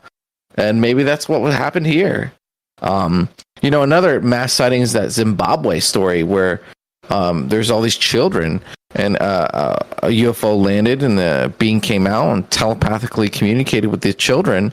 And, they got those children together, because that was a while ago, as adults now. And, they're like, yeah, that's what happened. Their stories are the same. And there was a lot of people, and there was adults who saw weird stuff. And it's a lot of people who saw that event. And, the aliens told, the kids, like, hey, stop ruining your planet, basically, which is kind of what you expect if they were just coming by to give us a message. That's probably the message. Then you got that event from a long time ago. There's that painting of spaceships battling in the sky, right? The Nuremberg UFO sighting, where a bunch of people were standing around outside doing their thing, tilling the soil, whatever, and all these lights and things in the sky, and were shooting at each other and all this crazy stuff. And it was like this big alien battle happened above the planet, right? And all these people supposedly saw it, and there's these paintings of it, of what these people saw, and they described kind of the same things, and it was like in the newspaper. And there's all these weird one-offs with groups, whole collectives of people seeing this. But, you know, this stuff only happens in dreams. It's only a dream, guys. Don't worry about it. It's only a dream. Lucid dreams, night terrors, what's the other one? Sleep paralysis. No need to worry about this, guys. Nothing to see here. During the day, sleep paralysis during the day, standing around. Sleep paralysis. Exactly right. Exactly. Yeah. So thank you. Shout out to the flat fellow Tommy. What's up for giving us a supposed photograph of what these Hopkinsville aliens, the footprints look like. Even though they're levitating, some of them were actually walking around, I guess. I don't know. I'm not sure of the source here, how legit this is, but thank you for sharing that. And also, Tommy also says that there was a movie. There are several movies made about this particular incident. So I haven't seen. Oh, really? Them. Yeah, I didn't know that. So I haven't seen them, but maybe that's something I should check out, because why the hell not? I clearly don't watch enough movies. I'll tell you that. That's for damn sure. Too much doing stuff like this instead. Maybe I watch too much movies, Mike. I don't know. Yeah, I don't know. Maybe I'll meet in the middle, man. I'll meet you in the middle. That's fine. I think you should ask science, and they'll determine whether you watch too many movies or not. They'll do a study. And yeah. So anyway, all right. So so basically, when this comes down to it, this is an incredible story. The Hopkinsville incident is what this is called in Kentucky, and we have people actually shooting at aliens out windows. Right, like 4-hour plus firefight, and we have so nobody got hurt. That's the amazing part, right? Nobody actually got shot. I'd call that amazing. That's pretty amazing. That's pretty amazing. Let's say I would have shot someone on accident eventually. Well, that's the thing, right? So that if that doesn't tell you about how safe they are with firearms in Kentucky, they make sure everybody's behind the firing line. Well, I'll tell you what. It may change your mind about the Second Amendment. But here we go. Looks like the movie's called The Visitants. Hey, there it is. All right. Thank you. It looks like we got. Oh, there's one in development. All right. So Night Stalker put this in the chat. I'll link it here. You guys could check it out. But so clearly in Kentucky, this is probably one of those folklore legends type things, right? A mythology, as it were. It turns into that. And well, what do you expect they think about it? I think that's the deal here. And of course, what do you guys think about it? As always, that's really what this is about. It's not about what we think. You know what we think for the most part. But is this worthy of discussion? Is this just a big hoax? Is this at this point? Like I said, most of these people are probably passed on. It's second or third hand stories. It may be something by the government. Who knows at this point, right? It could be complete disinformation. So I don't really know. I don't really know what's going on with this. Clearly, I wasn't there. Kind of like the Roswell thing. I wasn't there, so I don't know. But we do know all the accounts, all the mythologies that have kind of come from it. People have written books. In this case, people are making movies. So this was actually July 24th, 2020. And it looks like they're making this film called The Visitants, The Night They Arose. And yeah, sweet. So looking forward to that. The Hopkinsville incident in movie form. Yeah. Oh, nice. Cool. Right? Interesting. Yeah. Good stuff. So I don't know. Do you have anything else? Anything you want to kind of edge in here as we dwindle down to the last 10 minutes on Fringe? Maybe some ideas or some quick stories of why it's science can't just describe this stuff away as night terrors or lucid dreams. Any other ideas you can think of that kind of make sense? I'm going to say just the Travis Walton thing.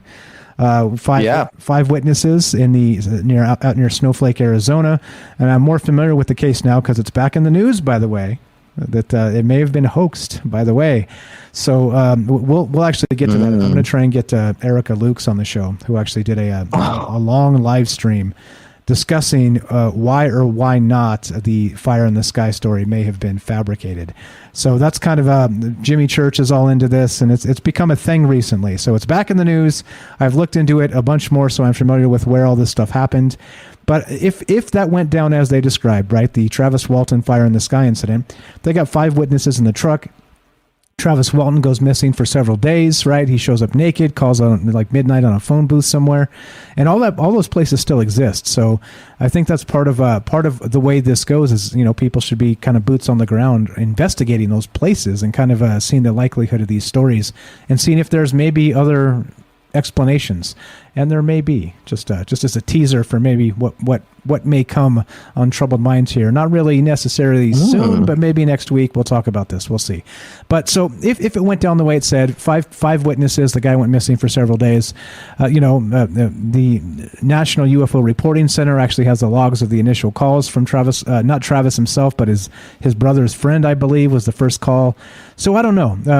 That one in particular, right? I guess the jury is now open again, but I did believe it. I used to believe it was plausible that it happened with all those witnesses and all the rest of that, but I'm not so sure now.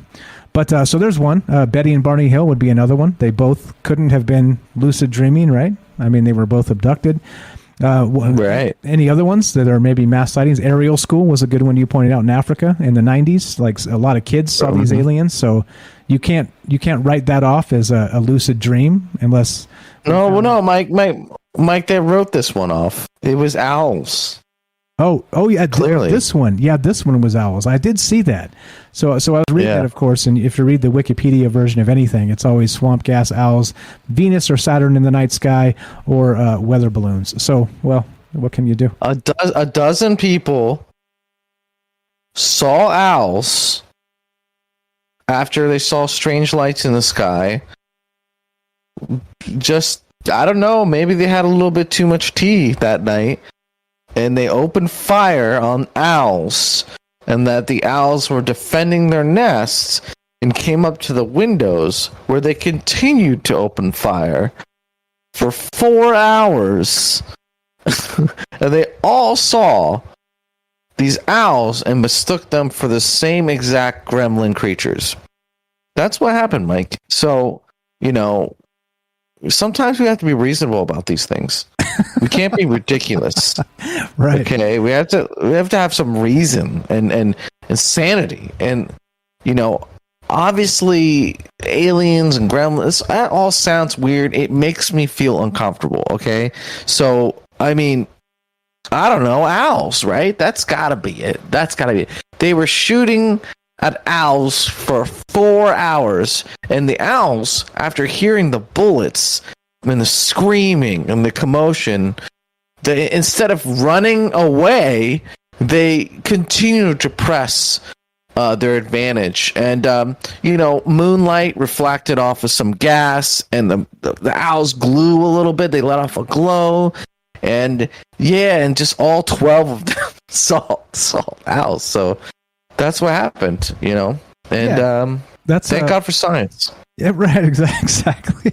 Thank God for science. Explaining away things, with the broad brush. It's always easy. Like I said, answers are easy when you want to debunk something or even claim something's real anymore, because you just have to say, I saw an article that said it was true, and that's that, right? It's a wrap. So I don't know. I think this is why we have these discussions, because I don't know. Like, I don't even know what to believe anymore based on this stuff was happening a long time ago. And by the way, so again, the Flat Fellow posted these. I'm going to put the footprints up on the stream again. So the question I have about this, if this happened in the 50s, how come this footprint is in color? That's what I want to know, right? So this is what I'm saying. These are the types of things where we're like, okay, is this from the same incident or not, right? Which again, like, if that's evidence, well, let's see it. But if it's not, and we're making stuff up, I don't know, man. I just feel like we're spinning our wheels sometimes and not really kind of getting anywhere here. But what can you do without actual evidence and having access to what the police gathered, actual police reports and things like this? That's what we're supposed to do, right? We're supposed to guess. So I don't know. Well, there's so many stories where people say some weirdness happened, and then some guys in suits come, they take the stuff, and they tell them to shut up and never speak about it again. There's plenty of stories like that, right? So, could those people have been making it up in the first place? Yeah, very much so. But there are a lot of stories that are pretty consistent. And I don't know. I feel like, man, at what point, like, what's it going to take, for this not to be such a weird and fringe thing? I mean, the government literally came out and said UFOs were real, and no one cared. I mean, it's like, but I will say that the zeitgeist, the average person has shifted. They'll say, and I've heard, this is the safe thing to say, and people feel comfortable saying whatever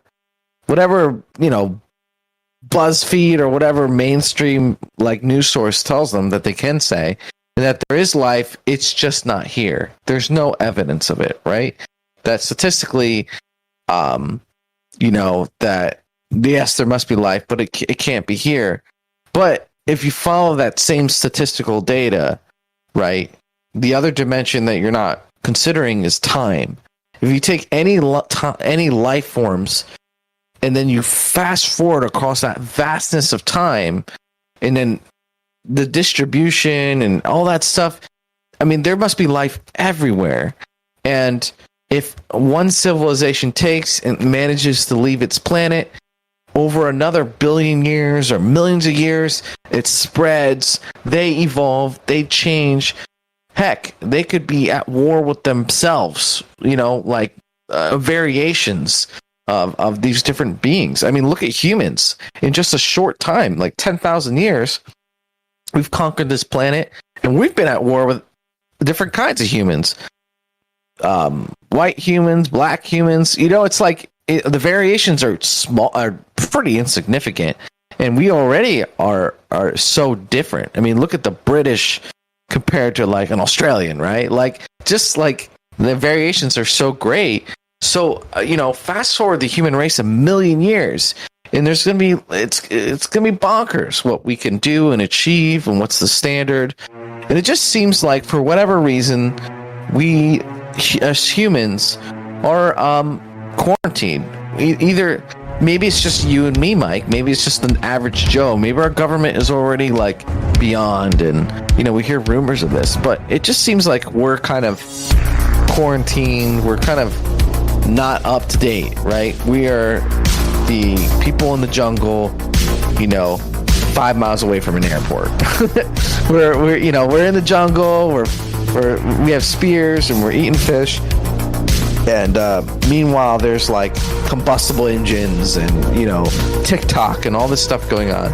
And that's that growing feeling I have that for whatever reason, maybe we haven't been inducted into the Galactic Federation or whatever. For whatever reason, we are out in the boonies.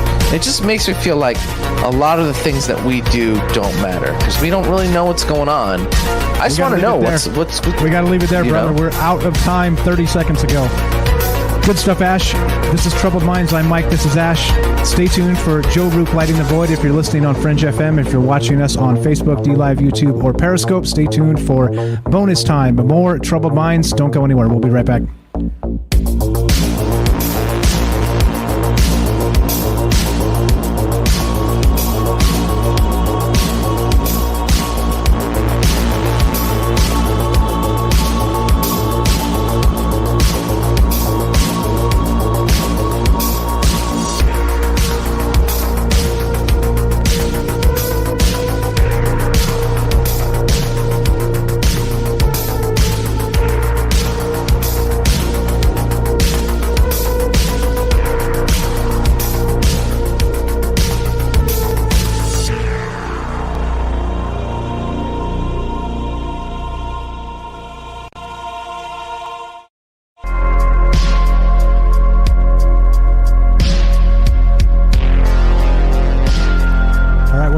Troubled Minds. I think that's probably 2 minutes or more. Let's do it. Let's get to the chase. Let's cut to all the weirdness, all the aliens, and the Hopkinsville incident and more. Do you think it's easy to write off basically the alien abduction phenomenon by just shrugging your shoulders and going, meh? It's got to be hallucinations. It's got to be lucid dreaming. It's got to be night terrors. It's got to be right. It's got to be these things. Is that easy enough? Does that convince you that it's just figments of our imagination, all of it? Or do you think there's something a little more to the conversation? That's what we're doing tonight, kind of looking at some of the more out there stories of WTF is going on, and does it fit that profile? Does it fit that scientific profile, or is it something, completely different? And that's what we do. That's what we do on this show, and that's what's going on. I think Rohan wants to say something. Are you there, Ash? I'm here. All right, let's get Rohan in here. Welcome back, Ash. Let's get Rohan.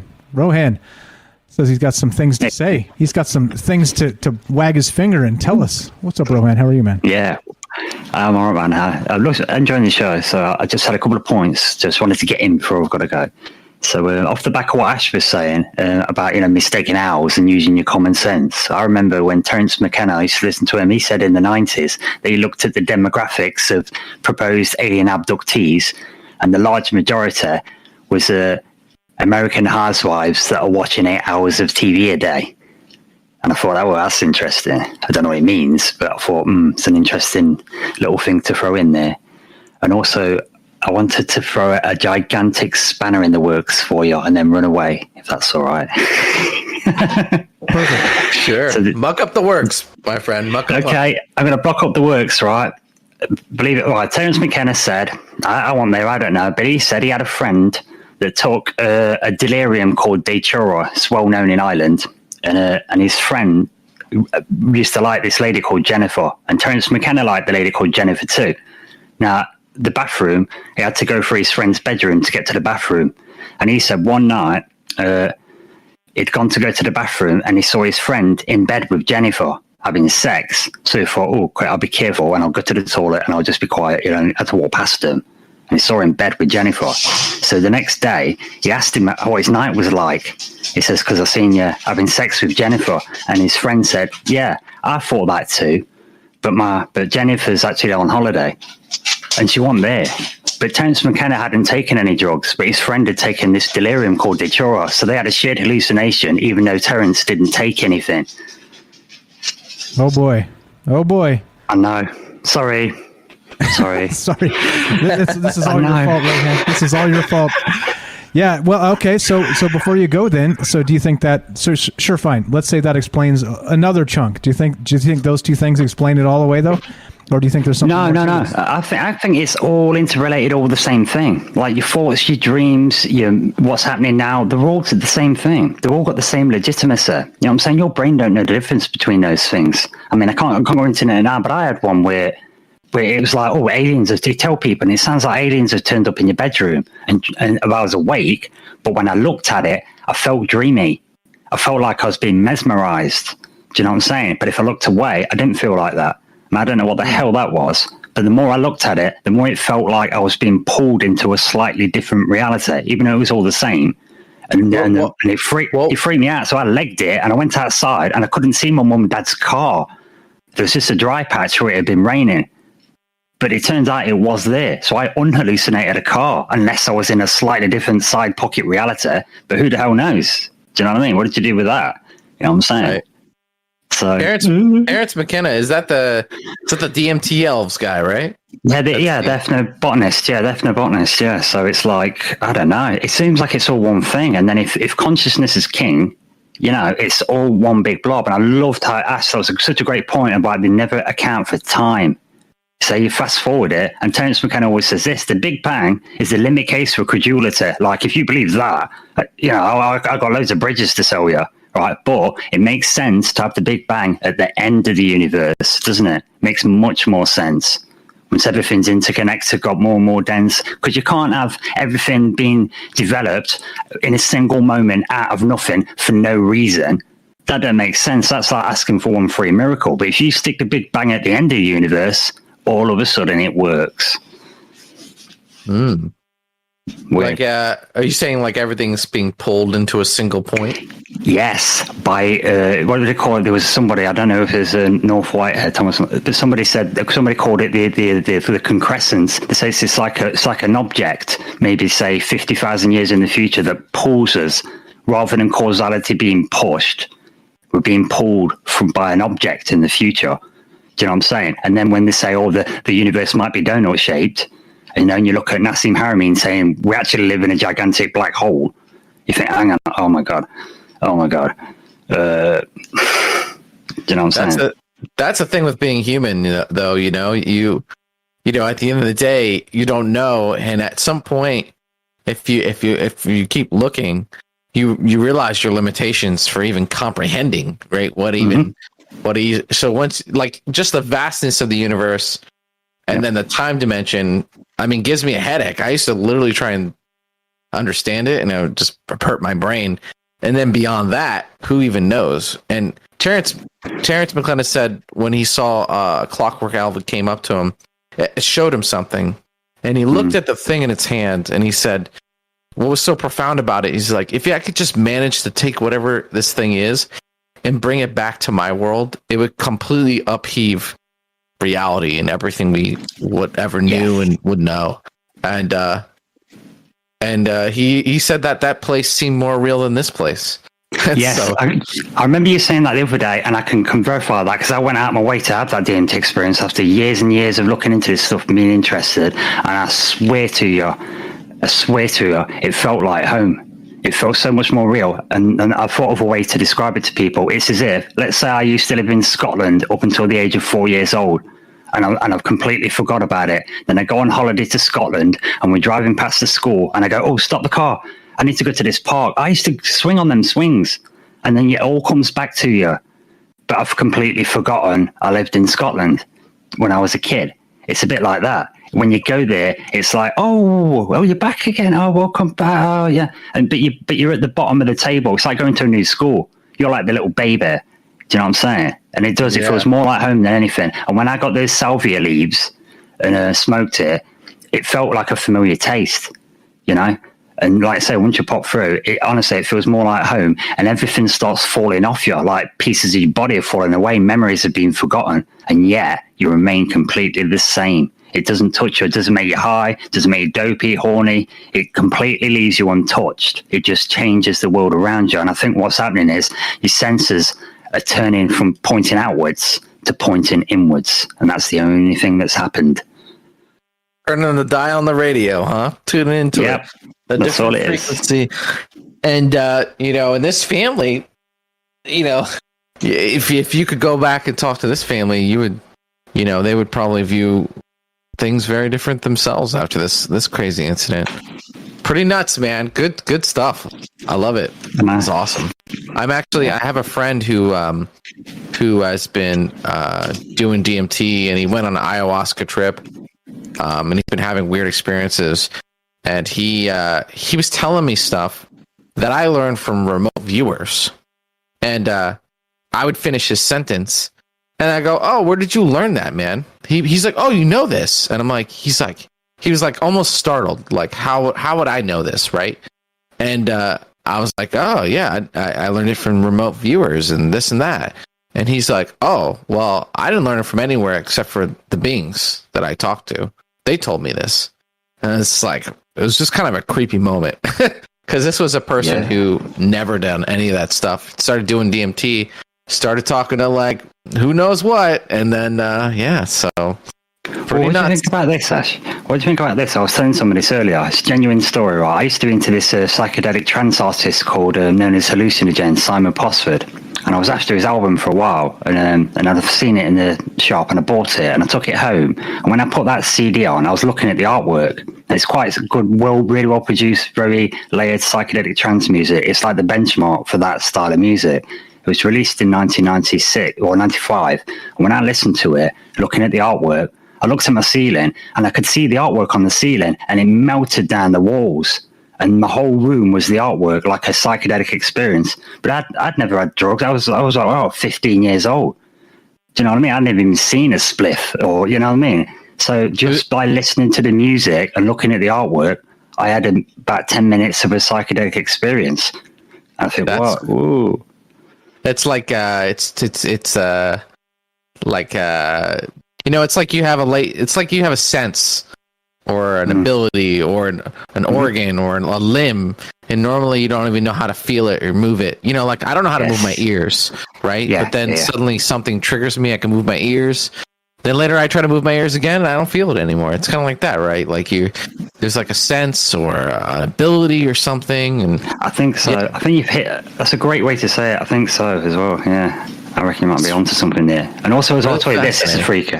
This is freaky, right? But I mean, don't believe me, it's nuts. I know it sounds nuts because it is nuts. But I remember looking at an aeroplane because I lived near an airport. And of course, I'm in the UK. We don't get UFOs like Mexico all the time, But you see a light, you're going to have a look, aren't you, just to see, right? And one time there was a thin bit of cloud cover. So I couldn't quite check for the little flashing bit to confirm it was an aeroplane, right?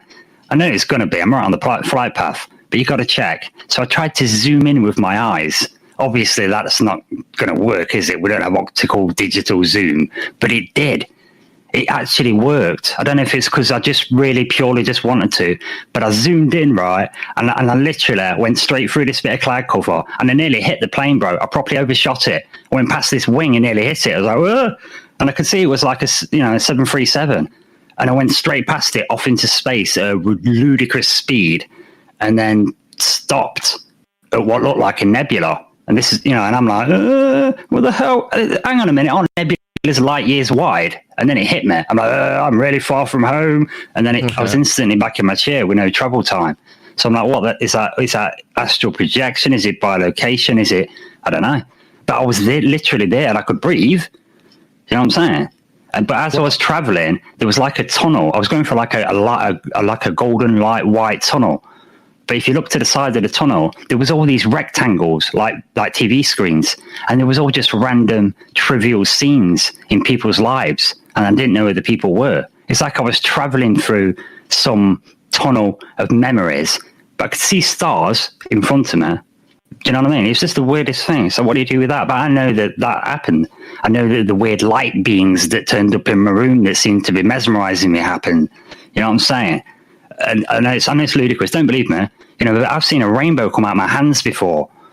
There's a story behind it, but it's like, what do you do with that? But I know that I've seen stuff, and I've told people and heard other people say it. It turns out it's happening all the time, but people don't talk about it. People don't talk about it. Obviously, the newspapers don't report it, but I'm telling you, this stuff's happening all the time to all sorts of people, all over the place. And I think it's like the veil's thinning at the minute. That's why there's a big shotgun wedding going on. I reckon the global situation is about, there's a timeline on it. There's a time scale where something needs to be done. These elitists have got their plan, and they've run out of time. They've just run out of time. And now their only hope is to get us to all manifest, a dystopian world. And it's just never going to happen, And here it comes. Hey, Rohan, let's make some room for more folks. We got Daryl in here. We got Kelly in here. So hang tight. Like I said, you're welcome to stay. Let's go to Daryl real quick before we do you, Kelly. Daryl, are you there? You're on trouble lines with Mike and Ash. Testing 1 2. Like I said, you're welcome to stay. Let's go to Daryl real quick before we do you, Kelly. Ooh, double mic. That was good. Hello. Good. Hi. Yeah, we hear you. What's up, Daryl? Oh, cool. New York. Welcome to the show. How are you? Thank you for having me. That was boy, Rohan, you're just about as crazy as I am, I think. Sometimes. Well said, Daryl. Well said. Let's outdo him. What do you got? Well, I figured if he's going to share his crazy stuff, I'm going to go. I'm going to share my crazy stuff. So Go right ahead.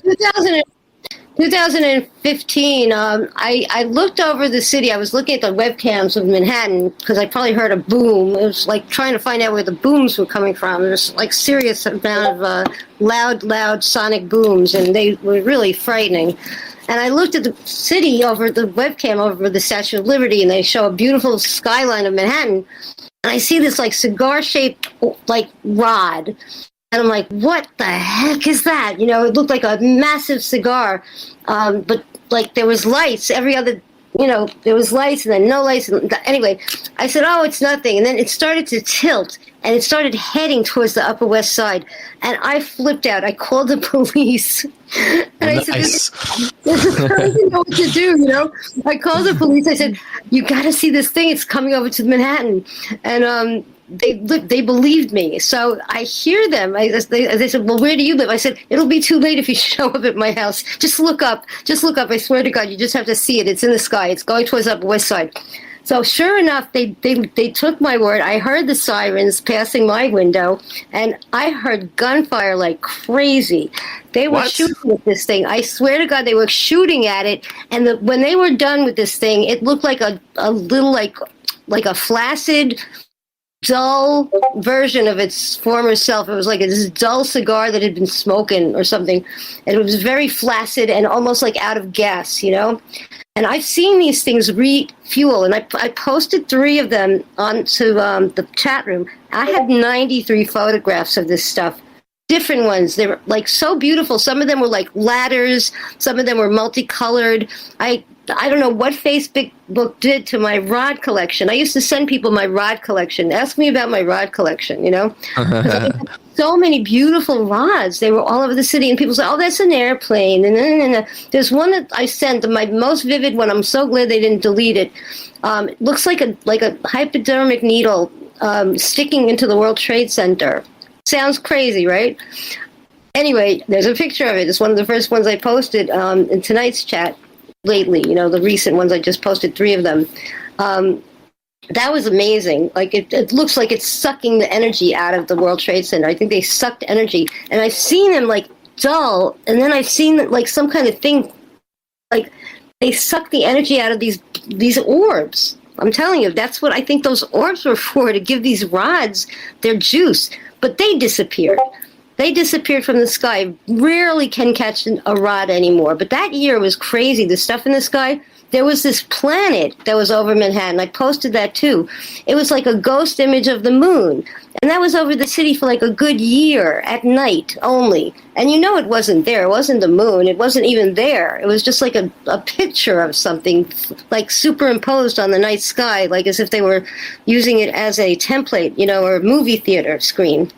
Anyway, I just thought I'd share my insanity with you with my rods. But unfortunately, I can't believe what Facebook did to my albums. They just like put anything with anything. So I have this like whole album. It had 93 rods. Now it has like pictures of my arms, a spider. I mean, anything, you know, they just put anything in that album, and they removed all of my rods, but they left 3. I mean, I'm sure they missed them. I think they probably wanted to eliminate all of them, you know? Can you share those, what you have left with us, and drop it into the Discord? You're in Discord now, aren't you? Yeah. I put a little description under each post I already did, saying like Rod or Rod over Manhattan, Rod Stewart, I think. Rod Stewart. You know what you remind me of? There's a scene in. Have you ever seen Jupiter Ascending? No. You should watch. I think everyone listening should check that movie out. It didn't do very well. Channing Tatum's like a wolf dude in that, and wolf dude alien love interest for someone. But anyway, there's a part in the movie where they have a battle and all this stuff goes on, and they're driving away from the city, and they look back and all the damage is already repaired, and and they check into the news and no one heard anything. It's just like for whatever reason people can't see these things, you know, and maybe some other people can, and maybe the gas they pump in the atmosphere, maybe the dimensional slip, whatever it is. If you look around, you'll find people with stories like yours, and that's what makes things weird for me, is like when multiple people kind of say the same thing, right? Have the same experiences. So good stuff, and thank you for sharing, both you guys. You know, hey, it sounds crazy, but you know, who knows, right? Manhattan is full of stuff. I got one more place that's still, I can still see them. There's a silver disc atop of this hotel downtown. I think it's called I forget the name. I'll try to remember it. I can't remember it. It's in the meatpacking district, and it's in a great location. Like, it's a new location where there's like sushi stores, but it's kind of isolated at night. But at night, you could see on top of this hotel, there's a silver disc. And if you ever watch it carefully, like I did, I had a lot of time on my hands, I guess. You could see, I swear to God, you could see aliens. And I only say this because I've watched it so often, and I videotaped it, and I still have pictures. I have one picture I'm going to share of the silver disc. But you'll see them like pixelating. They'll like walk around the rooftop, and you can barely make them out. They're like cloaked, but they're not 100. They get lazy and they make mistakes. So you're going to see them occasionally if you keep watching. And I've caught them so many times. And you see them going in and out of this disc. And sometimes the disc is gone, and then the disc comes back. I've never seen it take off or land, but I've seen it there, and it's still there. It never left. I think they live on top of that hotel, and they're hiding in plain sight. You just have to kind of relax your eyes a little bit, but they are moving. You know, you'll see them, and then you won't see them, but they're still walking in the direction you thought they were walking in, and suddenly they'll appear again. And you know, they're kind of. It's hard to make out their shapes, but they look gray, and they look. There's different sizes. They're tall and short. That's all I could say. They're kind of vague looking because I think they're trying to be cloaked. But the silver disc is pretty vivid. I have one picture I'm going to share with you on Facebook, and I'm going to just check it out live tonight and see if I find anything, and I'll share it with you. Yeah. Maybe I'll come visit you. We'll do a stakeout on all this stuff. You'd be like, hey, I see this crazy stuff. Do you see it? And I can say yes or no. And then we can go from there. I always thought people were getting abducted or all this crazy stuff. I just come stay with them for a week and see if anything happens. Well, just be the stuff. I'm sure we would see a lot of stuff together. If you're sensitive that way, I'm sure you'll point out to me and I'll point out to you. We could have a party. You like coffee? There we go. Well, I like coffee. As long as we're drinking coffee, I'm down. Let's do it. Nice. Making friends on Troubled Minds. Making friends. I appreciate it, guys. Anything else while we got you on, Daryl? That's it. And let me know what you think of those pictures I took. What you think of them. All right. Thank you so much for sharing, and as always, appreciate you listening. All your great stuff, all the amazing stories you tell us. So we'll get back to you soon. We got a phone call, and then we got Kelly. Kelly, please hang tight. We'll go to the phone call first, and then we'll go to you. Thanks for being patient with us. Unless Kelly, I give you veto power if you want to jump in first. If you got to bounce, how about that? Because you were first here. Thanks, Kelly. Yeah, thanks for waiting. Either way. There we go. All right, so move Daryl out. All right, so yeah, Kelly, it's up to you. It's up to you. If you can wait a little bit, let's go to the phone call. If not, only because the phone call cost me money. So just to let you know that I'm not doing it because it's Kelly, because it literally cost me money. So you let me know. Kelly. That's funny. Hey man, we don't have an unlimited budget here. All right, so Kelly. Clearly, we're not getting CIA funding, guys. Yeah, exactly. Right? So you know that. Exactly. Go to the phone call. Take the phone call. Okay. Thank you, Kelly. Thank you. Let's go to, I think this is MJ in Virginia. MJ, welcome to the show. How are you tonight? Hey, hi, Michael. How you doing? I'm doing very well. Thanks for calling in. How are you? I'm doing good. Story, because I've been listening in and out. I haven't caught everything. And Sure. You were talking about having proof, not real, this type of thing. I worked in a bar in Phoenix, Arizona. I was either bartender, security, or doing something. And this particular night, I was out front. It was Thursday night, and it wasn't much business. And I had one of the customers out there talking to me, and she liked carving wood. She was really good with just like, she could take a piece of wood and carve a whole chair out of a piece of wood, and there was no joints. And so we were sitting there talking, and I just happened to look up. As I have the feeling, look up at the sky. So I looked up, and here's this black triangle floating over top of the bar. And she kept looking at me, and I was just looking straight up. So she looked up, and she saw it, right? And about 7 o'clock from the black triangle was a little black dot. So it's just traveling along, and we're sitting there watching. All of a sudden, it got, for scale, got to the end of the bar, and suddenly it was going into a dimensional doorway. It was just disappearing like it was moving into another room, and it was going through the door, and of course there's a wall there. You can't see beyond the wall. So both of us were there watching this, and it completed, and the little black dot was floating along in sequence, or it was, in sequence with the black triangle, and it floated through the door, and it was gone. Okay, so you've seen it. This thing is out there. This stuff is real. Yeah. So what do you think then? If you heard some of this the story about this incident with these goblins or whatever these little things were, look like gremlins, people shooting at them, you think this is legitimate? Like, this is an old story from the 50s in Kentucky. Do you think that we're so far from that reality now that we can believe the mythologies from back then? That was really the question tonight. Oh, okay. I don't think we're any further from it than now than we are then. I think it's still all here. It's all the same. Yeah, no. And they can call them goblins, or you can call them what? Yeah, I was just going to say, it doesn't make your story irrelevant at all. It makes your story spot on. But I'm just curious about how you feel about some of those old stories. So you think they're legitimate. You think maybe the terms have changed or whatever you want to call these things is fine. But if just because it comes from the 50s in Kentucky and, maybe moonshine was involved, it still might be legitimate, right? Is that what we're saying here? Yeah, it's still legitimate just because it didn't happen then. The problem is people are moving on and they're being told not to pay attention. Right. Instead of UFO, now it's UAP. Exactly. Notice how the definitions change, right? Community taking over the name of UFO. Exactly. And that's part of what's happening. So the research is being taken away from us and then represented to us through a film, or this is what's really going on. And as far as the goblins or whatever is going on there, absolutely, that's still going on.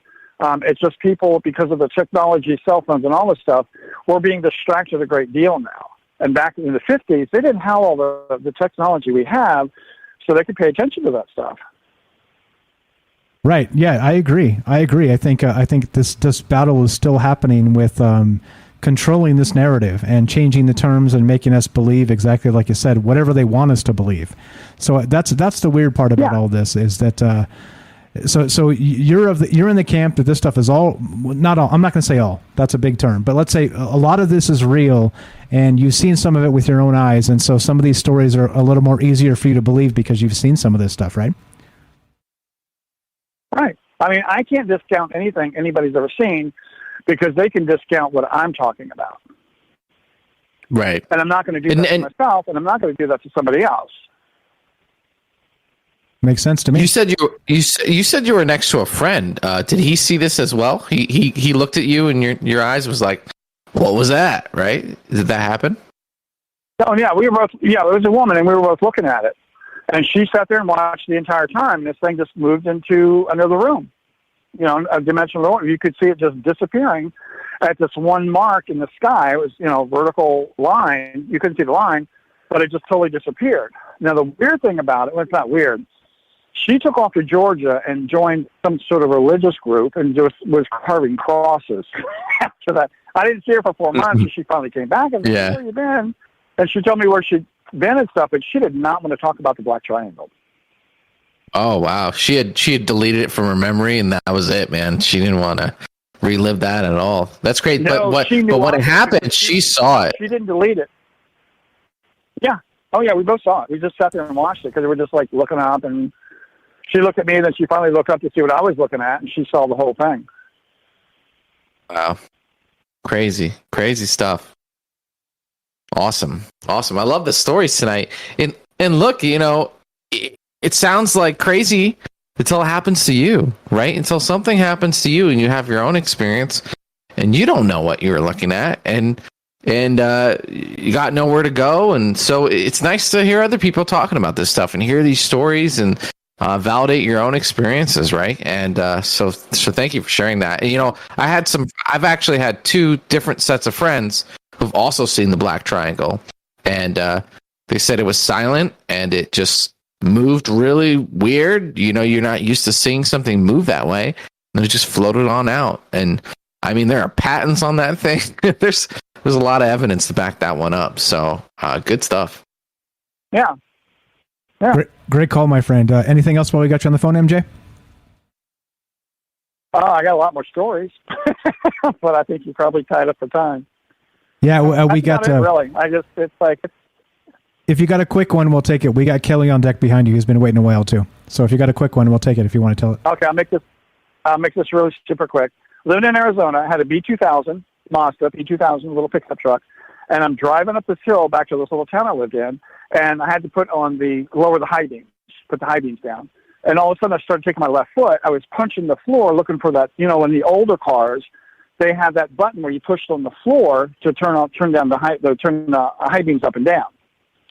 And I'm sitting at B2000 going up the hill, and I'm panicking like I'm stomping the floor with my left foot. It's like, where did the button go? Right? And I'm like into this thing. So I get up there, and it's like, what the hell am I? It's the turn signal. So I flip them. 3 months later, I ended up buying a 1959 Plymouth Savoy. And of course, the high beam, button is on the floor. We're with you. And so what? So what happened? So you're saying that? So what happened here? Explain it to me like I'm 5, because sometimes I don't get it. Oh well, it's probably like a what do they call it? Deja vu, but it was in the future. Like you were having a precognate dream, but it was a precognate action while you were awake. And that's the only thing I can put it to is it was a precognate action because I was awake, going up the hill, pushing it on the floor, and then 3 months later I ended up buying this car.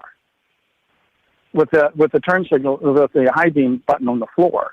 So I think it was precognate, but it was totally awake, and I was in 3 months ahead in that car driving it, but I wasn't in the car. I see. Okay, I get it now. Weird. That's that weird retro causality type stuff, right? Do we manifest the things, or are they destined for us and we don't know until we get there? Yeah. You ever have dreams the next day they come true? That happens a lot to me. Or I have a weird dream, it doesn't make any sense, and then the next day. Oh, that's some Alex Jones stuff. Alex Jones says he does that. He has vivid dreams. Years ahead, and then you live them. Right, exactly. So, yeah, it's good stuff. Good stuff. Hey, man, thanks for the call. Good stuff. Always good stuff, MJ. We'll talk to you soon. Have a fantastic night. Thanks for calling. Thanks for listening. All right. There we go. Easy as that, guys. If you want to be part of the show, 702-957-1037. Thanks you to Penny for joining the Patreon. If you guys want to support the show, go to, it's actually right there. Scroll down. It's going to be right below, and there's a Patreon link, and you can join us for as little as $5 a month. If we got people out there saying, Mike, we want to help pay for the phone line. There it is. And I'm not saying it like that, guys. I don't want you to feel bad like that. It's just a matter of priority. There's no reason to leave some dude on the phone for like 20 minutes while it's charging, right? That doesn't make sense. Just go to that guy first and then to the Discord. So sorry about that. Kelly, thank you for waiting. What's up, my man? Welcome to the show. What's going on there, fellers? Doing our thing, man. Hey. Talking aliens. What do you think about this crazy Hopkinsville encounter? And do you think a lot of moonshine was involved? No, it was actually, it kind of reminds me of another story that I wanted to bring up. But it was called the Flatwood Monster, and it happened in 1952 over in West Virginia. And it was seen by 6 kids, a mom, and a dog. That's how the story starts out.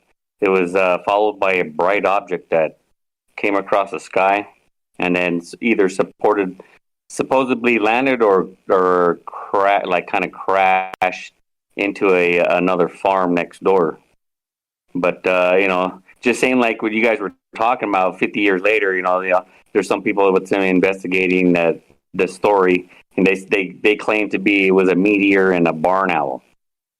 The shadow from it, Mark, made it look like it appeared like a long humanoid.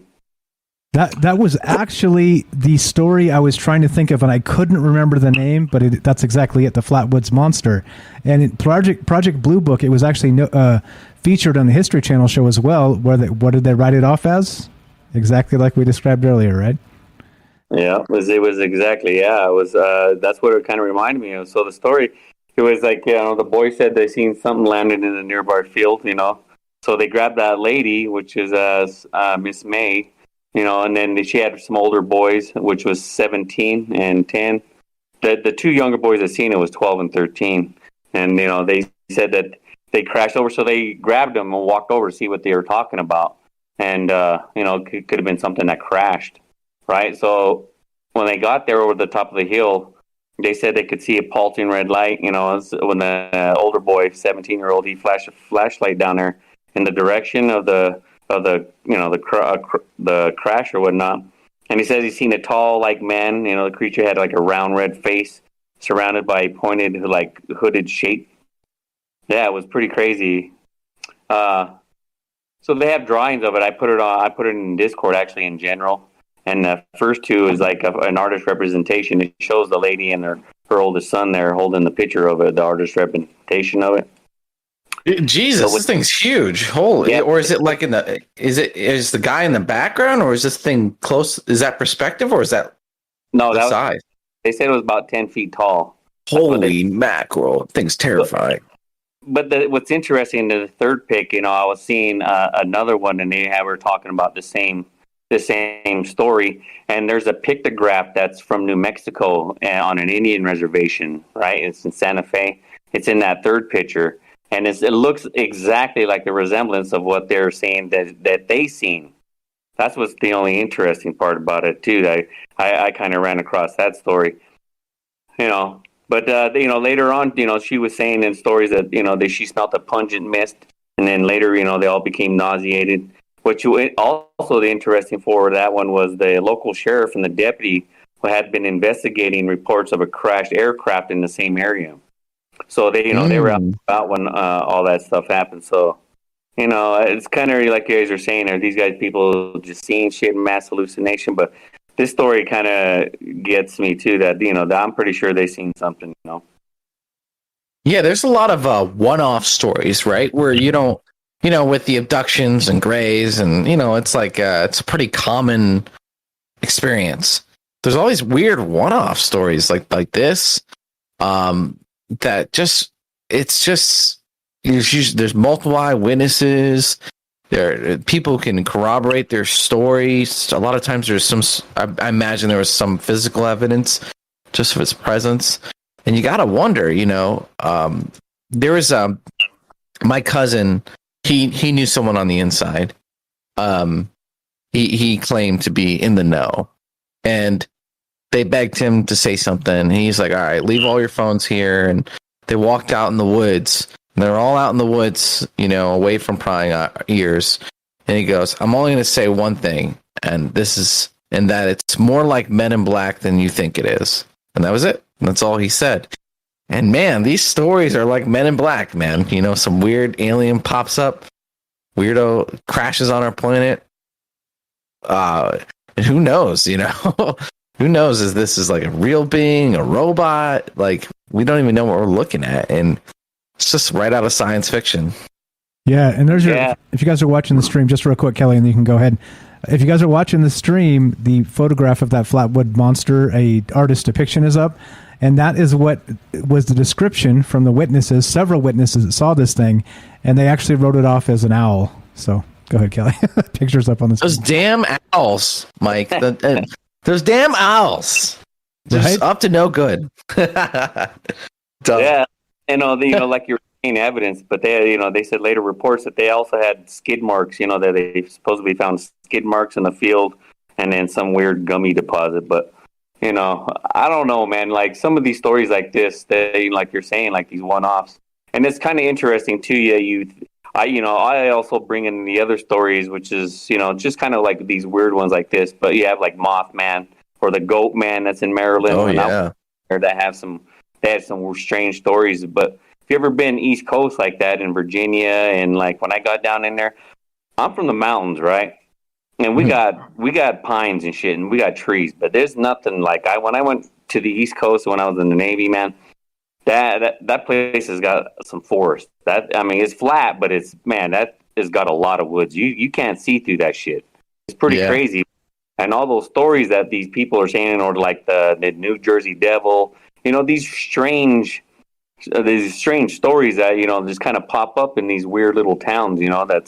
And you never know, because man, I'm telling you, those whole areas like West Virginia. Because I had a drive-through all through there, West Virginia, and you're jumping back and forth to each of the states when you're crossing that one little corner up there, And man, it's all of its woods, and it's just some of it that shit looks eerie, man. It's like no one's been through there in decades, man. Because there's like mounds, like termite mounds are about 6 feet tall and shit. You know what I mean? It's crazy. It's pretty interesting down in that area. Oh yeah, there could be anything out there. You wouldn't know. You wouldn't know, right? Like there could be beings living on this planet all over the place. There's a theory that a lot of the UFOs. This is like official from Luzondo, is that they say that a lot of the UFOs come from oceans. So we have this vast area under the oceans. We got these vast forests. We don't keep tabs on. We don't live in. Who knows what could be out there? There's a story of someone who was camping and they saw not a reptilian, but some sort of lizard on 9 legs, and it was scared to see him. It was just as surprising to him as it was, for him to see it, and it like just ran off. Like it was like, oh crap, and ran off. There's all these weird one-off stories, and who knows what's out there in the darkness. And you look at all like fairy tales, right? Of like, we're talking about gremlins and all these different like fantastical creatures. Who's to say that doesn't originate from something, from our experiences in the past? And see that in artwork on walls. And, well, I'm preaching to the choir. You know all about ancient history and stuff with experiences and stuff like that, Kelly. Yeah, totally. You were. Did I lose you guys? You're good. You're good. So we actually, it looked like our Discord server kicked over to another one. So we all disconnected and reconnected. So should be good. So you were talking a little bit like Stephen Hawking for a sec there, Ash. Lean into it. Lean into it. Yeah. Now, Kelly, you're doing the same thing. So let's see. Let's see if we can hear you. Can you hear me now? Yep. Better. Okay. And what's another interesting thing to me that everybody's talking about these owls, and it's even in like Hollywood or I wouldn't even say Hollywood. It was representation of everybody seen that movie called, I think it was called The Fifth Kind. When they were in Alaska, and when she was hypnotizing all those, the people that said they kept seeing owls, and after a while they said it wasn't an owl, it was actually an alien gray or whatnot. You guys seen? It was like the screen memory. It was like the screen memory, and that was over it. And like, there's, when people get abducted, they say that they start seeing owls, and that's when they know that they're coming. Like they're triggering the screen memory, Yeah, and that movie scared the hell out of me. Fuck that movie. I can't watch that movie. It's too freaky for me. That was actually pretty crazy show. Even though we're supposed to have like the video from the camera view of the cop car, and it shows them look like they're being sucked up through the walls, right through the walls, and then sucked up in the air like with a tractor beam, and then gone, boom. Yeah. Oh yeah. That's actually back in the to main what Rohan was saying. The getting sucked up into the Big Bang isn't the beginning; it's the end. Anyway, go ahead, Ash. No, the main actress kind of looks a little weird, right? She kind of looks like a hybrid, and I don't know if that's an effect or it's just how it is, It's just weird, and it's based on a true story of where this town had a lot of UFO activity and abductions. And if you're out in the middle of the woods, man, you're primed for that, right? Why would they do it in the middle of the city when everyone can see it? They would do it like in these obscure towns, probably near their bases or whatever. Who knows? But there's a lot of people having lots of experiences, and we just write them off. And who knows what's real and what isn't? But I just feel like these things just get swept to the side, and we don't respect them, and we don't respect what the ramifications, right? The potential of these things. If look at these gremlins. If they're floating around and their legs are atrophy, that means number one, there's like floating technology, and number two, this civilization doesn't walk anymore. They're like the people from Wall-E, and it's like it's just strange. It's weird. It's a strange alien world, right? I don't know. I just we need to entertain these ideas more and have a little bit more scrutiny for this. Agreed, 100%. So Kelly, do you think like some of these historical stories are what? I guess that the main question is, should it be a focus? You know what I mean? Is this, as you go back to Project Blue Book and some of these old stories, right? Even Roswell, they're, like I stated, there's so many people that are passed away now that were direct witnesses to these things. Is it? Do you think it's fruitful to bring this up again, even though it seems kind of the further it gets away year after year, the more it seems like a wives' tale sort of thing? You know what I mean?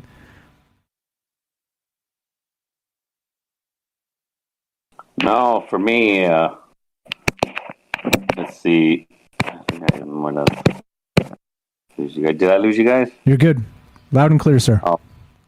Yeah, for me, I don't know, man. Like I look at these and I like bringing them up too, kind of like I do in Discord too. I like to bring up some older stuff, just kind of run over the some of these stories that people might have not even seen, because a lot of you have not a lot of new younger people that want to get or interested in, especially now that what's going on, in the mainstream and everything. So it's good to go over these things because these like you said, this was one of the stories that were in Project Blue Book, and some of these stories are they're not they don't have really an explanation for it, and they, of course, everybody back then is you're just going to blow them off as something else, as part of it's either that or they know something and they call it swamp gas. You know what I'm saying? So yeah, it's for me. I like going over all that. For me, even older. So, but yeah, I delve in a lot of all these strange phenomenon where that's where the whole story of the Bigfoot and stuff like that come into effect. Like everything. Because who knows what. Do we really know what's on everything that's categorized on this planet? I would say no. And even though some of the strangest stuff that maybe even come at night that you ain't gonna know either. And I don't care how far you go in the jungle and you wait and wait and wait. It could be months, years, and everything else.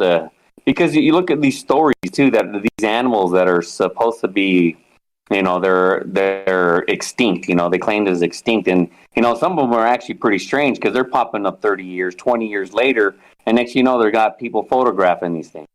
You know what I mean? I'm talking birds, deer, all kinds of different animals. That they're claiming to be extinct, and then next they're just popping up somewhere. Something's going on. Obviously we don't know everything that's even that's close to be called wrapped up on this planet alone, let alone trying to saying that we know what's going on the universe. So for me, yeah, I look at this, and I also like to I like to look into these stories, because a lot of this stuff's got some of this old stuff's got a lot more evidence that we kind of like have now. We might have video and stuff like that, but these old stories, even like with giants too, these people have old pictures of giants, giant bones or whatnot. There's all stories about it all through the Ohio valleys. It's pretty crazy. There's stories too, like even dolems. I don't know if you guys want to know what a dolem is. They're all over in Ireland, in those areas as well. It's just like, rocks kind of set up on their edge and like with a little roof. It could be three kind of sticking up and like a big rock on top. But what's interesting over in the Ohio Valley, they found underneath them, they found giant bones, like, a man that was probably 9-10 feet tall. Right. And like, aren't giants like featured in a lot of different cultures, right? Like most cultures have some sort of mention of them, or cave drawings. Then you got like these old. I mean, if you look, there's who's that guy? Graham Wilcock. He's pushing that that there was a flood that reset civilization, and you look at some of these ancient structures with these huge stones, and it's like, well, I don't know, maybe giants built that. I mean, how else did those stones get there? It's either some sort of technology that we don't understand, or some sort of civilization.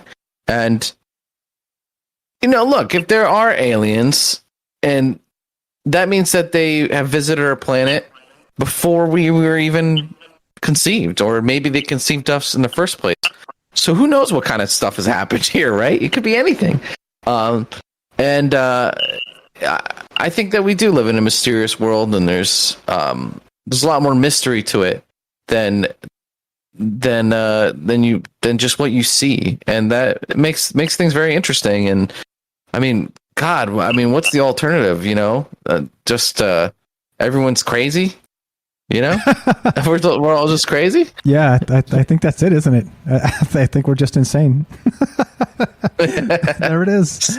Owls. That's it. Yeah. Owls built the pyramid. I think interestingly too, that's what they're getting at. You know what I mean? I think it's kind of a soft way of doing a study like that. Of basically that's what they're after, right? They're like, "Nah, you guys are nuts. Let's move on to the next thing." Right? Sorry, go ahead, Kelly. No, I agree with you guys, but that's why I was just gonna add real quick that's why I go by the the saying of truth is stranger than fiction. You know what I mean? And that's the truth, because we don't even know what the truth is. You know, all we know is what our human brains and minds can, that we are thinking of or conceive of for right now. Our imagination is beyond wonder, but our bounds are limited to what we can only see and hear, as well as kind of seeing what's crazy going on here.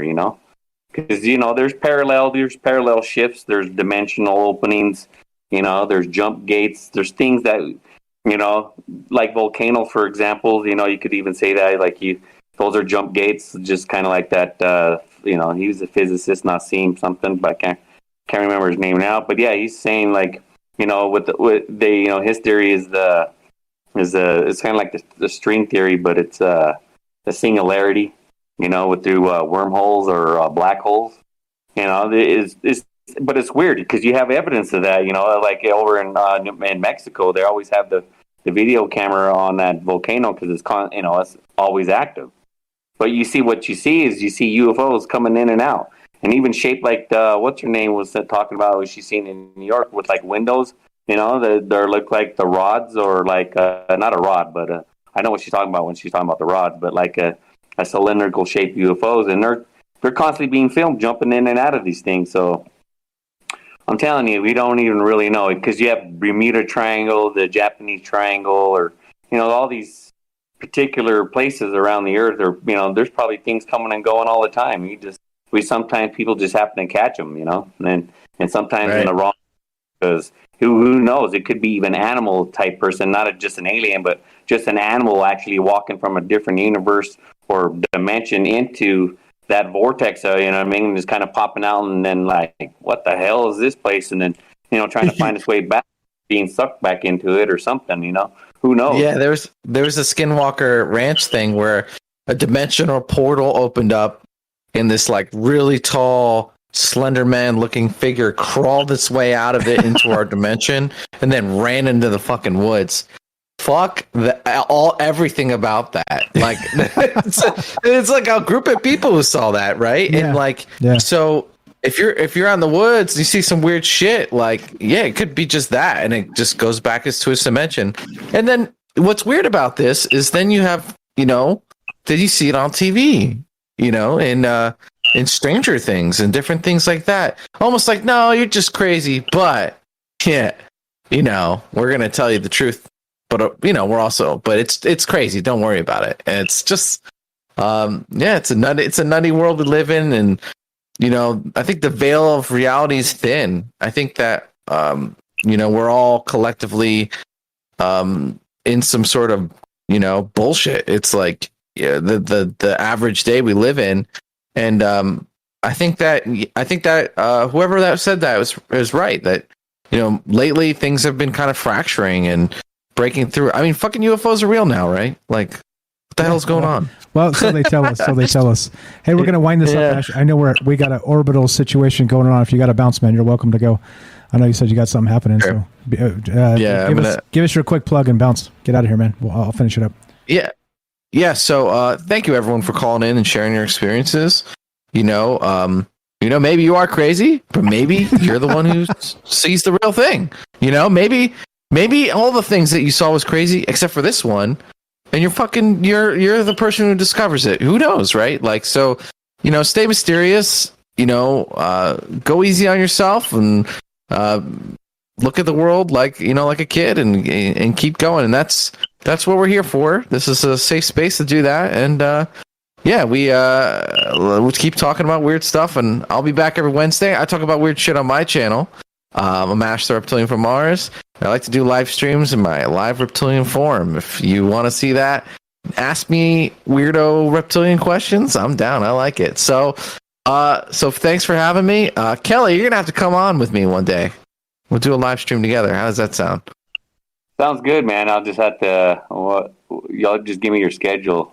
I'll have to work around it too, because sometimes, we'll get you in there, man. I wouldn't mind it. I kind of popped in one night and checked you out. You need to probably do some scaly skin, man. You know what I mean? You're kind of flaking there, brother. Yeah, it's dry up here, man. It's dry. Trust me. Mars is no picnic. I'd rather be down there with you guys. so I can eat you. But you know, but yeah, we'll set it up. Wouldn't it be funny if he was like, nah, fuck you. If I was like, hey man, you should come on sometime. I put him on the spot, and he's like, nah, no thanks. It puts the lotion on his skin, Ash. It puts the lotion on his skin. Thanks for hanging out with us, my man. Have a good night, okay? Bye, humans. Communication terminated. Peace. There you go. All right, Kelly. Now, there you go. We cleared out the reptile. Now we got Jay and you. Now we're down to 2, and Rohan, I think, is still here too. I'm still here. I am everywhere. You might have even heard story too. Was there was a, speaking of like a reptilian type one? I don't know. I think it was in the 50s. No, probably like 60s or 70s. It was a young kid. He had a flat tire by a lake. I guess he was on I don't know if it was like a local road right through there, the area where he lived at. But it was by a lake, he said, and he was fixing his tire. When he was finishing up, he didn't have time to put the cap on because he said he seen something like kind of growling, and it was coming. And he flipped around and looked at it, and he said it was a tall, like a lizard type man, is what he called it. And so he jumped in the car. He scared the shit out of him. Jumped in the car, take off, and I guess this thing grabbed a hold of the vehicle. And he's trying to, so the kid said he was trying to like swing it off. Finally, he got it off the vehicle. But what's interesting later on, even the evidence for there is you could see like there's claw marks, like something dug. You could tell they had like either sharp claws or something dug into, like if you was to dug into dirt, with your hands. That's what it looked like. It did to the metal of his vehicle on the trunk of it. Well, that was kind of a weird story too. Yeah, that's nuts, man. And those things exist, right? Like those anomalous things, but still waiting for like the scientific community and like the mainstream media to pick it up and go, OMG, the proof is here. Well, nope. That's not their business, though. Their business is to make up some other bullshit and call us crazy. That's a lot more convenient, isn't it? Yeah. It's kind of like that's the hopes I have for that we were talking about last night with that scientist from Harvard. That's what I hope that he would do. Would bring like something, because I don't know if those type of people. I'm not saying those type of people, but like the academic wants to delve into this type of, because they're gonna have to go down these deep rabbit holes. And I don't know if they're willing or even wanting to do that. They're trying to keep everything in a scientific field, but you have to get into these stories to find out, what's really going on. You have to do that. Exactly. You can't do it by ignoring it or just saying these people are nuts. I mean, it's easy to just say it's all fairy tales, right? That's easy. And that's why somebody told me a long time ago, it's not worth doing if it's easy. It's only worth doing if something's hard. And that's really what this is about, isn't it? Kind of getting to the bottom of what may be the truth. Even though I am afraid of the truth, meaning not like the truth itself, but claiming the truth, because it's a dangerous game. Like if you're that guy always banging your fist, screaming about the truth, it's like a thin line between being one of those crazy preachers that's that's what I mean. Not the truth itself, but like the notion of the truth, the fabricated notion of the truth. It's easy to just say I have the answers. I think it's a lot harder to not and be able to kind of kick all those things around and consider all of them. So, as you know, that's what we do here. So I don't know. So Kelly, you do think that even though they're old stories, there's a lot of merit here, and you think we should bring them up from time to time? Oh yeah, I mean these are the stories that kind of get everybody else back in those times that are interested in this field to ponder about too. And because I've seen some other people trying to open up these cases to figure out, it's kind of like a police file, they're closed cases, they're just kind of like put on the shelf, and then they need to be reopened, blow the dust off of them and, check this stuff out. And that could be anything, whatever you're into, in the paranormal or even, or, aliens or, a mixture of both, or even, just the strange that we're talking about, the paranormal or whatever. Not the paranormal, but more of the Bigfoot and all these weird creatures that we're talking about. It may be all the same thing, which is the scariest part, right? They call it the phenomena, like the entire thing. It's like it could be this whole weirdness, just kind of shifting back and forth between dimensions, or maybe even this portal system, like Night Stalker was saying earlier too. Like, you never know, man. Like, this is the weirdness. And hopefully they find something at Skinwalker, because like Ash said, man, there have been eyewitnesses that literally said a portal opened up out of the damn sky over there. I saw with my own eyes, something flew out of it, and then this thing closed up. The portal closed up. I mean, that scares the shit out of me too. So yeah, no thanks. No thanks. Yeah, those things were being filmed. Like I said, we were talking, like the one that that spun and opened up like a portal that was over Norway. I mean, these things are all over the skies, and what's interesting is they just spin. There's a time, like, I don't know if it's because of the age of Aquarius or something, but it seems to me that it's just being more and more, that it just slowly, and it's more and more, and they're just, like, even the government can't even hide it anymore. You know what I mean? They got to slowly say something, but it's already been too late. You know what I mean? People that already been into this stuff and is already delving, you could just sit back and watching this unfold is pretty incredible, actually. Agreed. Lucky point in time. Which is why we'll keep punching. All right, let's wind this down. Anything else while we got you on, Kelly? No, man, that was it. I just wanted to add that in there as well. That the Flatwood Monster, the one I guess that's the one you were looking for. These stories are pretty insane. Yeah, perfect timing with that. I couldn't remember exactly what it was, so you're Johnny on the spot. Kelly on the spot tonight. I appreciate it, my man. As always, by the way. You're always on point. Yeah. All right, my brother. I just call in. You guys have a good evening. Appreciate it, man. Thank you. All right, we still got Rohan here. Anything else, Rohan, before we go to Jay? Or let's say hi to Jay. What's up, Jay? How you doing, buddy? How's it going? I want to say to Kelly that Ohio Valley thing that he was talking about, when we were kids, when the oldest one of them got the driver's license, we all took backpacks and went out to this place in Nelsonville, Ohio, which is way down in the hills.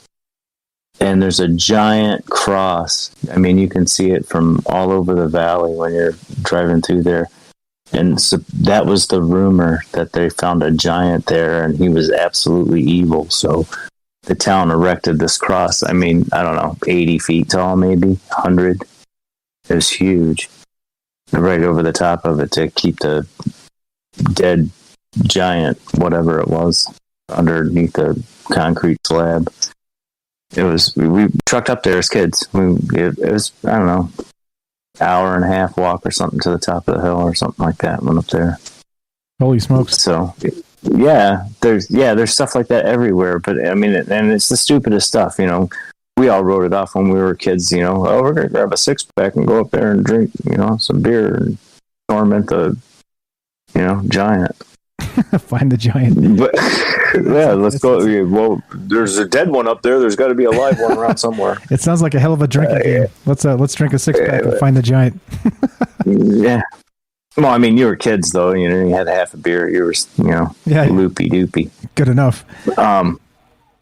But, it was just as fun. But there's like the revisiting some of the old stories. If we're going to keep all these records and, put a eyes only stamp on it, what's the purpose in keeping it?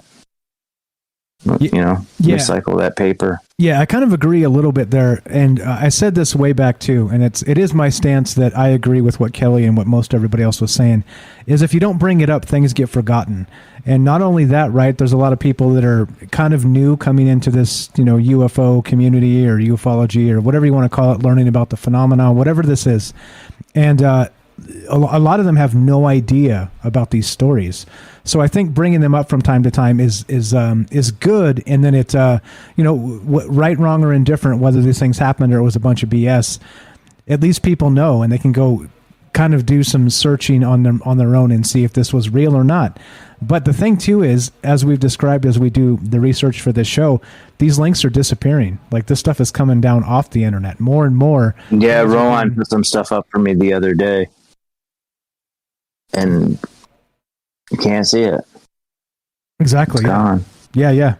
And that's part of what the issue is here. So I think, kind of like I've always said, is it's sort of chronicling these things in a different format, right? So as long as I take good notes and put them up on the things, like I've been doing a lot more better these days than the old days.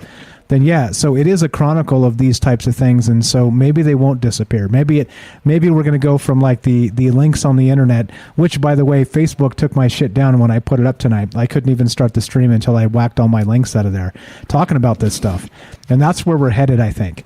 So if we talk about it kind of in the oral tradition, right, of like the storytelling instead of internet links, maybe this stuff can actually survive, and that's part of this. So hopefully, cross your fingers, maybe we're doing some good there. But I look at it as like maybe that's the way the Bible is the way that it is now. You know, they might have had really detailed records back when they first started it. You know, that thing they took away from Hobby Lobby. Oh, you know, yeah. What's written down on what's written down on that? You know, who gets the opportunity to translate it and send it out to the rest of the world? Mm-hmm. You know, yeah. I just Gnostics. Yeah. I look at things like that. You know, it's like, wow. You know, I mean, there's so much old stuff. You know, the Native American, you know, Indian folklore in Ohio with the serpent mounds and the octagon mounds that are perfectly in line with the stars. For Christ's sakes, they built a golf course on one of them because they thought it would make a challenging golf course. They're out there. They're trying to get it listed as a national heritage site. You know, they bulldozed half of it to make a housing development. You know, it's just things like that get lost and forgotten. And, you know, if we don't talk about them or bring them up from time to time. But when the videos and the research and stuff like that comes down off of the YouTube or the Facebook, or that someone edits the Wikipedia or whatever like that, and then it's gone. Well, our stories are based on our memory, or the memory of the people that we tell our stories to. You know, and that's how they're passed down. So the telephone game, you know, Mike, it's the telephone game that you play with kids to teach them not to talk bad about people or anything. You tell one kid a story and send it down the line at 10. By the time it gets back to you, and it's like, I don't know nothing about a blue dog eating a hot dog off the sidewalk, man. You know, I really don't. Yeah. Because the story is so far away from what it was when you started. You know, that's what scares me about where we are now, because we're changing things, you know, because the narrative, the Skinwalker Ranch thing, you know, the mainstream media, why is that on the Discovery or the History Channel or whatever it is on now? You know, Native American Indians have been talking about that for what, 5,000-6,000 years. The thing is, now it's on TV. The weird one with Skinwalker is some people claim that it was never a thing until like the late 90s when whoever wrote the book. And so they're saying that's like a modern fabrication, and some others are saying that it's not even like natural phenomena. There's some sort of like a weaponized, man-made military something going on over there. So there's still some, you know, some pretty decent takes on that as well. So again, without like the real hard data, how the hell are we supposed to know? So we're going to keep talking about it, keep looking at it, and keep doing our thing. So we're going to do the J-Tro with Jay in the quote. Rohan, anything else while we got you on, my friend? You've been waiting an awful long time. Thanks for being patient. We got a ton of people roll through, and lots of interest, which is fantastic. I love it. Yeah, lots of interest. Well, I just want to make that point. While it's fun to talk about a lot of this stuff, and while some stuff in the world can be really, really scary, some of these rabbit holes, and like you say, the oral tradition, that's a great point. But I think the other point to make is perhaps with forget is that like you say, some people are coming in new and traumatized by either an experience or discovering the world is not as advertised. Just that alone is traumatizing because your whole worldview melts, and this then becomes an essential sort of mental health service where we can all support each other like you're supposed to. You know, we shouldn't really need therapists to exist. Do you know what I mean? But we do, because of the way the world is. You know what I mean? We used to be able to support each other. We used to have all families living for many generations in the same house. You had plenty of advisors. But these days we're being kept separate. And so these conversations are also going to be really supportive for people, you know? Because, you know, I often forget that I'm quite hardcore and I've swallowed a million red pills. And I'm quite blunt with my words sometimes. And that can damage people if you just go in too hard. You know, I think we've discussed this, Mike. So I think these discussions are really, really important for people that are like, that have woke up to like, what the hell is going on? And it's just nice to have something to anchor to, you know, oh my God, it's not just me, you know, and I think that's really important, you know, but we're doing it in a balanced way. We're not just going to the UFO conference and all doing love and light and all contradicting each other, but not talking about the fact we're contradicting each other. You know what I'm saying? We're claiming to have the answer. We're not doing that. We're trying to be critical thinking. We're trying to be sensible, trying to just, like I say, put it out there, not claim to have the answers, and we're supporting each other this way. And without this, we'd be very lonely people if we didn't have other people to relate to with these topics. Because there's two worlds. There's the virtual reality cyber propaganda world, which is what people think is real, what we used to think was real. And then there's the real world where the paranormal is actually the normal. And the so-called real world is the fairy tale, you know? And I think it's important that we've got to support each other with that. So this is why these conversations are essential, even if it's just for the emotional support, you know? Exactly, and not to give anybody nightmares in the meantime. What's up? Shout out to Dwayne Dibley. Tell Johnson I said hi, man. He popped in earlier and we were in the middle of something, so I wasn't able to say hi. But thanks guys, for all you folks in the UK. Thanks for staying up late with us. Thanks for waking up early. I realize all the time zones are different. Jay for staying up late with us. Everybody out there, like I said, I'm honored that you guys wake up early, stay up late with us, and just spend your time. It does mean a lot. Like I said, I say thank you a lot because I mean it, not because I'm running for office. I promise you that. I'll never do that because fuck that. But yeah, let's finish this. Let's do it, Jay. Let's wrap this up. I'm sure you got a quote. I got some outro music to play, and let's do this, my friend. I do, but if we were going to buy a senator, you'd probably be cheapest, wouldn't you? Well, let's say I would give you a discount. I'm sorry. I just think if we were going to like rally all our money up together to buy a senator, you would be a good. We could probably get you for a bargain price. There you go. I'll give you the family discount if you're going to buy a senator. Go ahead, sir. No, I'm sorry. I just thought that would be, It's funny. It's good. It's funny. You're good, man. Made me laugh. So this is, I picked this out in the first hours. I even read it to somebody else because I told them I was going to do it. You don't need to see the entire path to take the first step. You can take the first step with fear and doubt. You can take it with hope and trust. Too often we think we need to have it all figured out and planned before we can start. The truth is, the best journeys taken aren't planned from the start to the finish. They take unexpected twists and turns to lead us to where we need to go. They take longer than we think they will. They teach us things we could not have prepared for.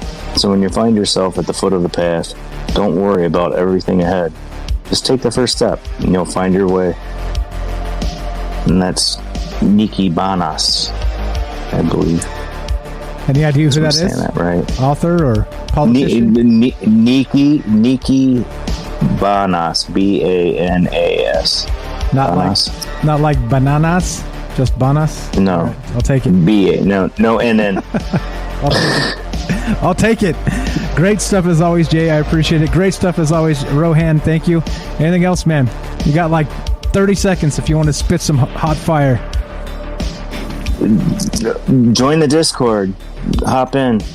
Hang out for a couple of minutes after the show is over on the, what is it called, Mike? I don't even know what it's called because you always do it. Shoot the breeze. Come hang out and shoot the breeze. Come hang out. Come shoot the breeze. We hang out after the show for a little while because I got to do some work afterwards anyway. So if you're on the Discord, get your ass in here. Come say hi. It's off the air, off the record, and we're just shooting the shit. So that's the thing. If you haven't joined the Discord, you're missing out. TroubledMinds.org. Click the Discord link. Get your ass in here.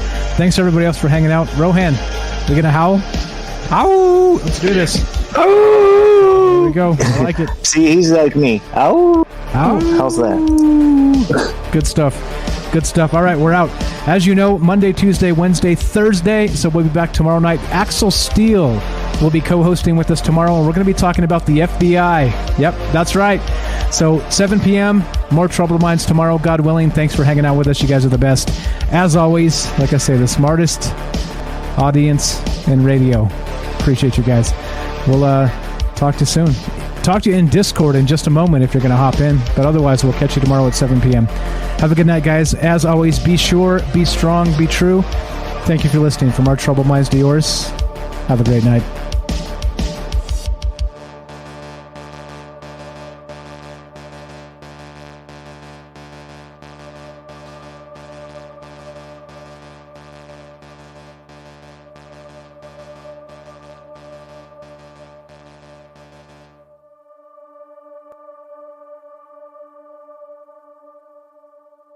Man, Facebook was hopping tonight. Thanks, guys, on Facebook for being here with us. All right, we're out. We'll catch you tomorrow. Yeah, there you go. Have a good night.